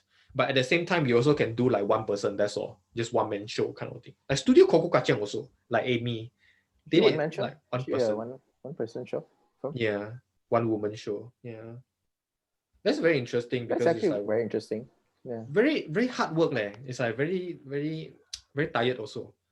But I'm sure she has a good team of contractor with her. Right. Because I think her works are very hands-on. Like the contractor needs to know how to do it. Yeah. You cannot just simply hire one. Yeah. Okay. So if you had that, maybe then you don't need to do hundreds of thousands of drawings just to explain one simple thing. Right? So maybe just like cut down. Yeah, maybe just get the concept idea out, and then it's just about. Okay, cool. So thanks. Maybe we can. I don't know. Do we have time for that? Maybe we can talk about the last chapter. Actually, I wanted to ask a very interesting question, even because we have been talking about being famous, right? What about if you can give an advice how to be famous, right? Because some people wanted to be famous, right? Deny the fact or not, because two of you are actually technically famous in a certain point, but how to, okay, maybe I should paraphrase the question in how to market yourself. How to market yourself.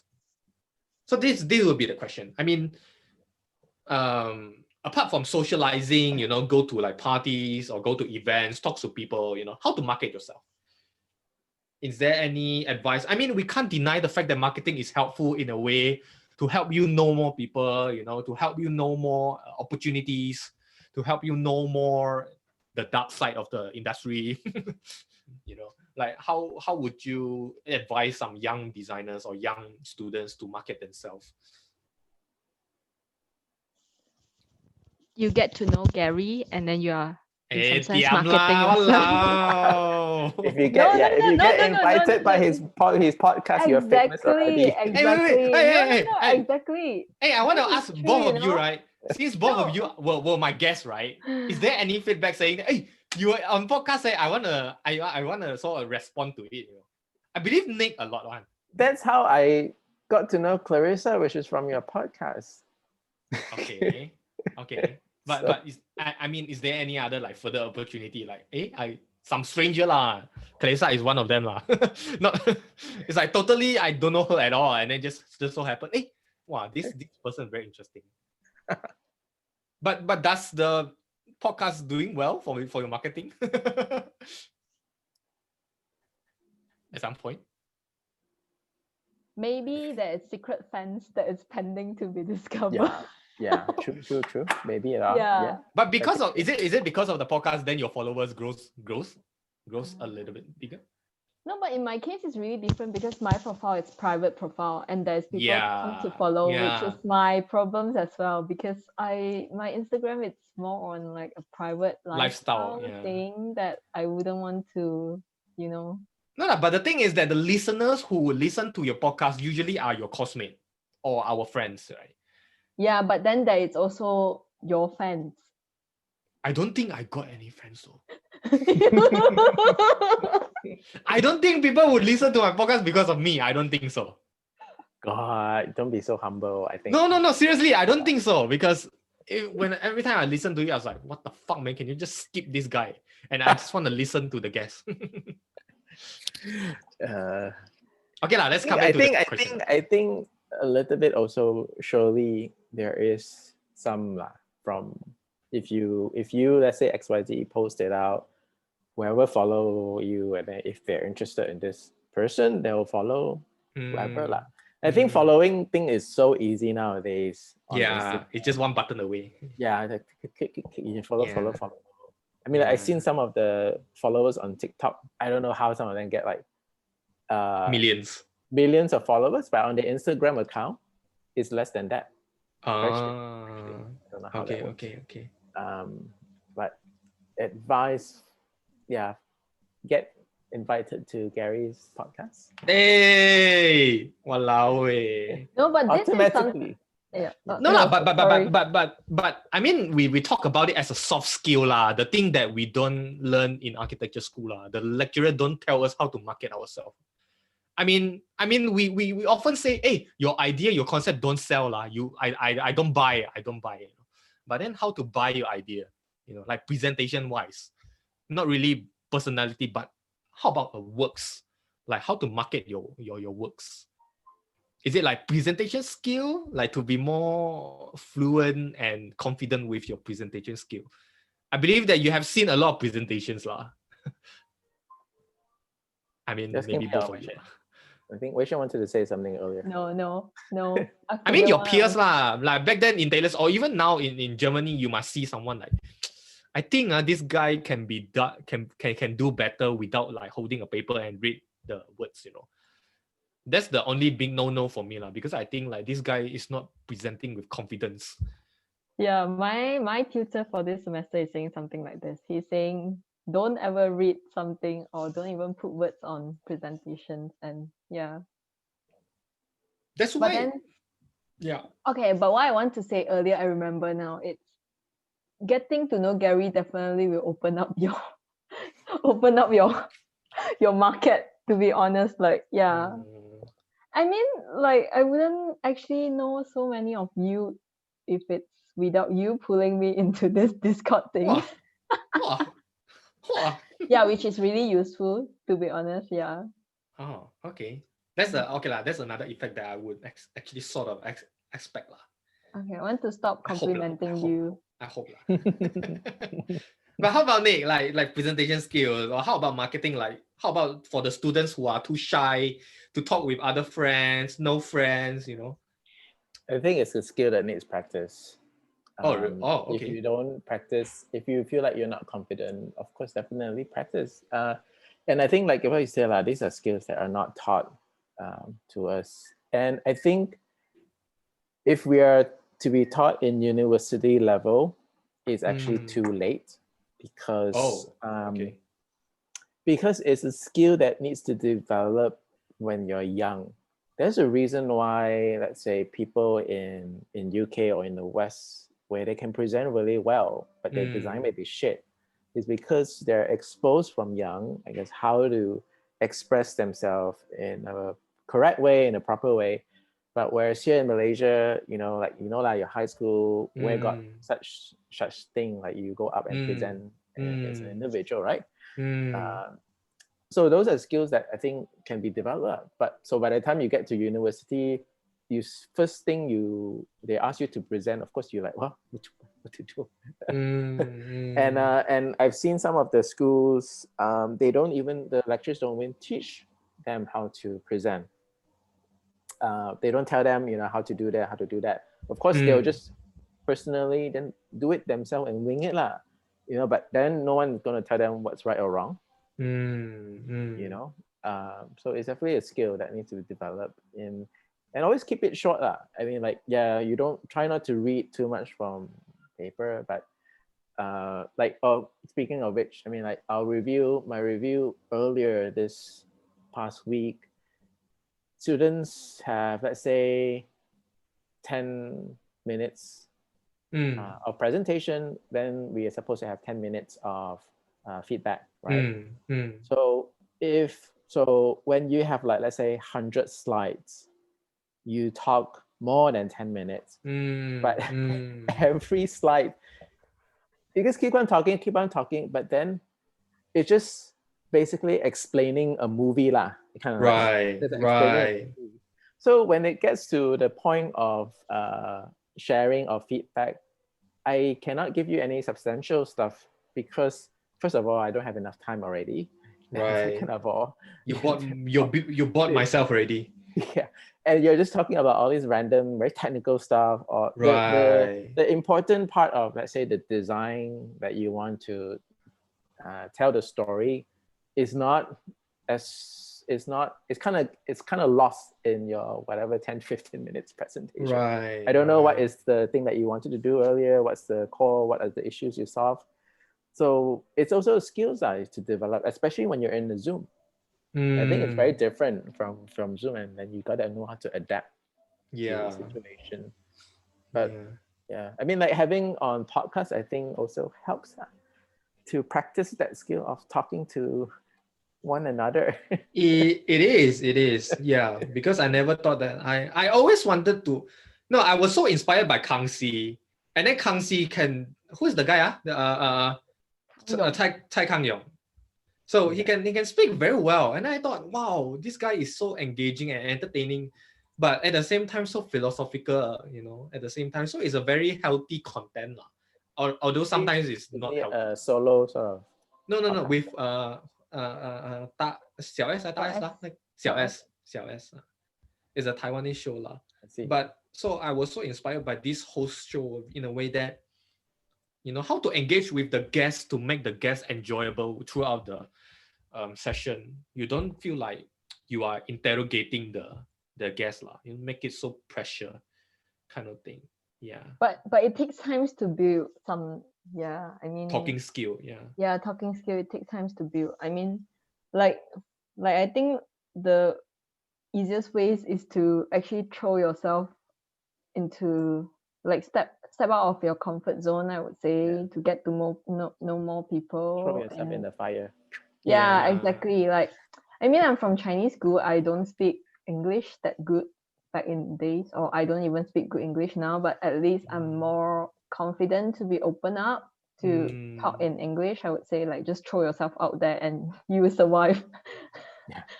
You will survive. Yeah, you'll force yourself to survive. Yeah. But I mean, what is the criteria? How would you like to arrange in order? Like, what is the first thing would you like to care the most when it comes to presentation? Is it maybe language, the use of language, grammatical use of the words, or the confidence, the vibe, the volume, the pitch, the sound, or is it because of the how about the outfit, like wear formal one, like wear properly, things like that. When it comes to the order, how would you like to arrange that? Of course, I think first impression counts, so make sure you don't dress in your pajamas or whatever. So that's important, right? And you kind of make sure you give a first impression. And then I think secondly, probably confidence. Confidence is very important. I think when you have confidence, it doesn't matter if your grammar or whatever language is wrong, as long as you are able to communicate your idea out there, that's fine enough for people to understand what you're trying to do. Of course, you heard of the 30-second elevator pitch, so that was practice. Right. Oh, that's a very helpful one though, the 30-second elevator pitch. So like what I did for the Petra Kucha thingy, I actually had to practice because you only have 20 slides, 20 seconds per slide. And I don't run the slides, they actually run it. So it goes automatically. I don't have control with the slide. Wow. So after, so I mean, luckily I'm doing this on Zoom because you write a script out I wrote a script on what I want to say in each slide. Right, And right. then you practice it because I also run it on my computer. I practice it so that when I finish, it kind of follows smoothly. Wow, a lot So of it effort cuts there. down. It really Right. actually cuts. It's very interesting. I think because it was invented by an architect, because he said architects talk too much. Right. 20, So 20 it slide, cut down 30 second is about 7 minutes. about 6 minutes plus. Oh, we should do that. Yeah. So yeah, and you actually reduce down a lot of things. Like you really just go down to what's important. What's Right. the Right. irrelevant stuff you just have to like remove. Right. Pretty effective, I think. It's very interesting to cut things short and sweet lah. Don't want to long grandma story lah.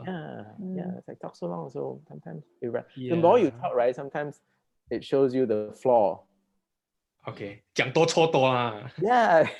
It's like, Actually, I But didn't what? want to do this. But then my tutor said, No.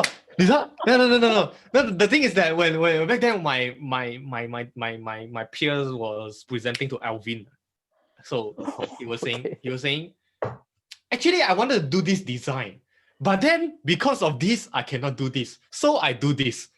Then turn one big round to tell you that you cannot do this, and then Alvin be like, then why are you telling me?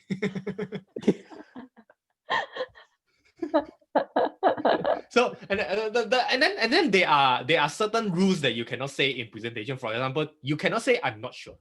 You can only say I suggest this, but I just didn't thought of this. Is that work better? Can I say I'm not? What is the best way to cover up the fact that you don't know about something? I don't know. Also die. No. Like my lecturer apparently is telling my friend that if you don't know, you just, say don't know. just say you don't know. Don't even try to tell grandmother story saying try to cover up more of your shit. And then I came across some tutor lah. He said if you don't know, you don't pretend you don't know. You must pretend like you know something. What? But it's just that you try to do the minimal as you can. It's like you know the framework, but you don't know the content. That's fine. You don't know the detail. That's fine. But you must saying that you know, but you don't know. You don't want to do that kind of thing. Okay, 蜻蜓点水 lah. Yeah. You know, but you don't want to do. But yeah. I mean, it's okay to say I don't know sometimes. Oh, it's okay for you lah. Not everyone knows everything, but you can also say, "Oh, I don't know this, but I would welcome any feedback." That works. Yeah. That push the CP value of yourself. Yeah, then you bring the ego back to them, right? Yeah. Why don't you tell me? I would love to have open for suggestions. And then push it back to the crit. Why don't you tell me? And then the crit say, no, it's not my job to tell you, ma. And then they push it back to you. Find it yourself. Yeah. Okay lah. Before we end this lah, what about the last advice lah? How about suggestion to improve yourself? Because we did talk about that practice makes perfect kind of thing. How about like the how part? For me, I would suggest people to watch TEDx though. TEDx is quite a good platform to see how to present a thing and also how to talk. Yeah, because TEDx, they rehearse a lot in order to get it perfect. I think, definitely watch TEDx. The one thing also is if you're presenting, definitely write a script, prepare a script, and then read it out loud yourself. Don't read it in your heart on your mind. Right. That actually would give you practice on how to control your voice volume, etc. How about you, Weishuen? How to practice? Do you talk to friend lah? Yeah. But usually your friend, when you are so close, you just usually speak Mandarin lah. You don't speak English. Yeah, you talk to friends and you just throw yourself out there to get to English environment or whatsoever. Yeah. Right. To survive. Yeah. Then the other day I was thinking like you gather. I mean, what you are going to talk, it's also some kind of importance. So just don't like gather the information that you need. Like, Don't talk something that is nonsense, I would say. But then there was one time that, sorry, off topic again. But there was one time, weishuen, we were talking about two-way communication. Sometimes it's not about a question to make people to answer, but sometimes it's also about your own answer to share, to create another question. You get what I mean? It's like when you talk with another friend, it's not necessarily always throw a question like, for example, how are you? What you have eaten? How's your day? You know, but you can start off with your thought in a way that, I think today's cloud is quite beautiful. What do you think? You know, it's like you create your own answer and then to induce another question. That's where that's I like think that's in a way critical thinking. Like you bounce ideas off someone because you get their opinion, and then if you agree, disagree, then your conversation starts. I mean, that's how kind of critical thinking works in a way. I think it happens in what I learned from studio is it happens always start with a question. It's like, hey, I don't know how to do this. Can you help me? You know, it's like question. They don't talk about their self. It's like, hey, I don't from self perspective to introduce another new topic But then it comes to a point where it's like we are too shy to talk about ourselves because we often think that what if the person that I spoke to not interested with the things I wanted to say. You know? It's like I wanted to say today cloud is very beautiful, and then the guy will say, oh, okay, you know. Double blue tick me. UK always talk about weather, isn't it? Yeah. But it's not about weather, it's about time as well. So I think in Asian context, we're lacking of that conversation. We tend to we don't, I don't know, it comes to a point where in LRT you also very hard to talk with strangers. They'll think like you're crazy. Yeah lor. I mean, I just want to know you, and I want to I don't know, sometimes I just want to test the psychology. But not many people in UK also that open. They don't talk to strangers that old much. Old people okay. Or maybe old people got nothing to do. Yeah, even auntie here also, sure they will talk to you one. Right? They will just ask like, auntie, 食咗飯未啊? Or 食飽未? But then I don't young people don't have the encouragement to ask. Of course, you don't ask random like in the LRT. What you ask like 食飽未? What? But I would ask it's like, let's say for example, when a person carry a bag and it says vision art, and then I was like, hey, are you architecture student? Oh, but what do you hope to get out from that? Like, let's just say he's like, oh yes, I'm an architecture student. No. It's like, why you want my phone number? Is it? No. So a few weeks ago, I went to gallery. So these two girls are quite pretty So we are looking at this painting So I asked and then the thing is that sorry I'm actually purposely waiting there because technically it's a route it's a one-way system So I done it first. So I read until a certain painting that I'm very familiar with. I can talk a lot of story about this painting. So until when they got there, and then they will stand there also. Then I'll ask the person say, hey, do you know this painter? And then I'll say, oh, this painting is like this. Oh, it says here. Flex. Oh, your pickup line. Flex. Did you manage to get the number? No.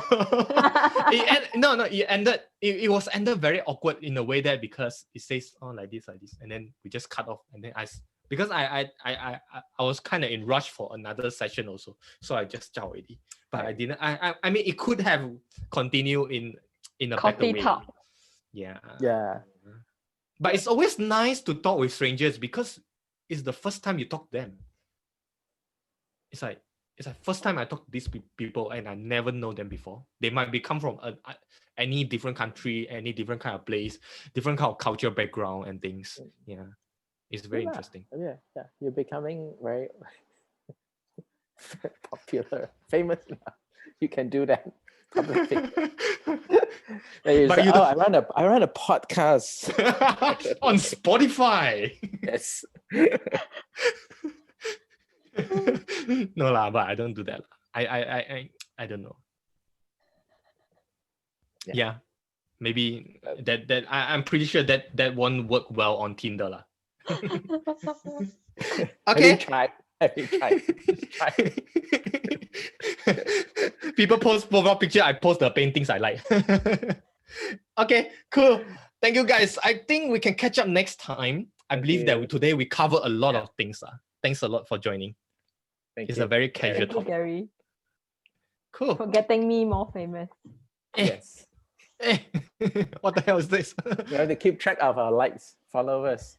Yeah, followers. We got Kamu Studio and weishuen private account. I just follow. See, now you get a new follower. Thank you. And then we got Nicholas from Bernadette as well, and also Epic, and also I'm not sure. Is there any new company coming up soon? Would you like to do something? Lanai. Lanai. Oh, Lanai. Lanai. Yeah. But apart from Lanai, are you planning to do something? I don't know. I think Okay lah. Let's see. Let's see. Okay, cool. Thank you guys then. Bye. See you guys. Thanks, Gary. Bye. Bye.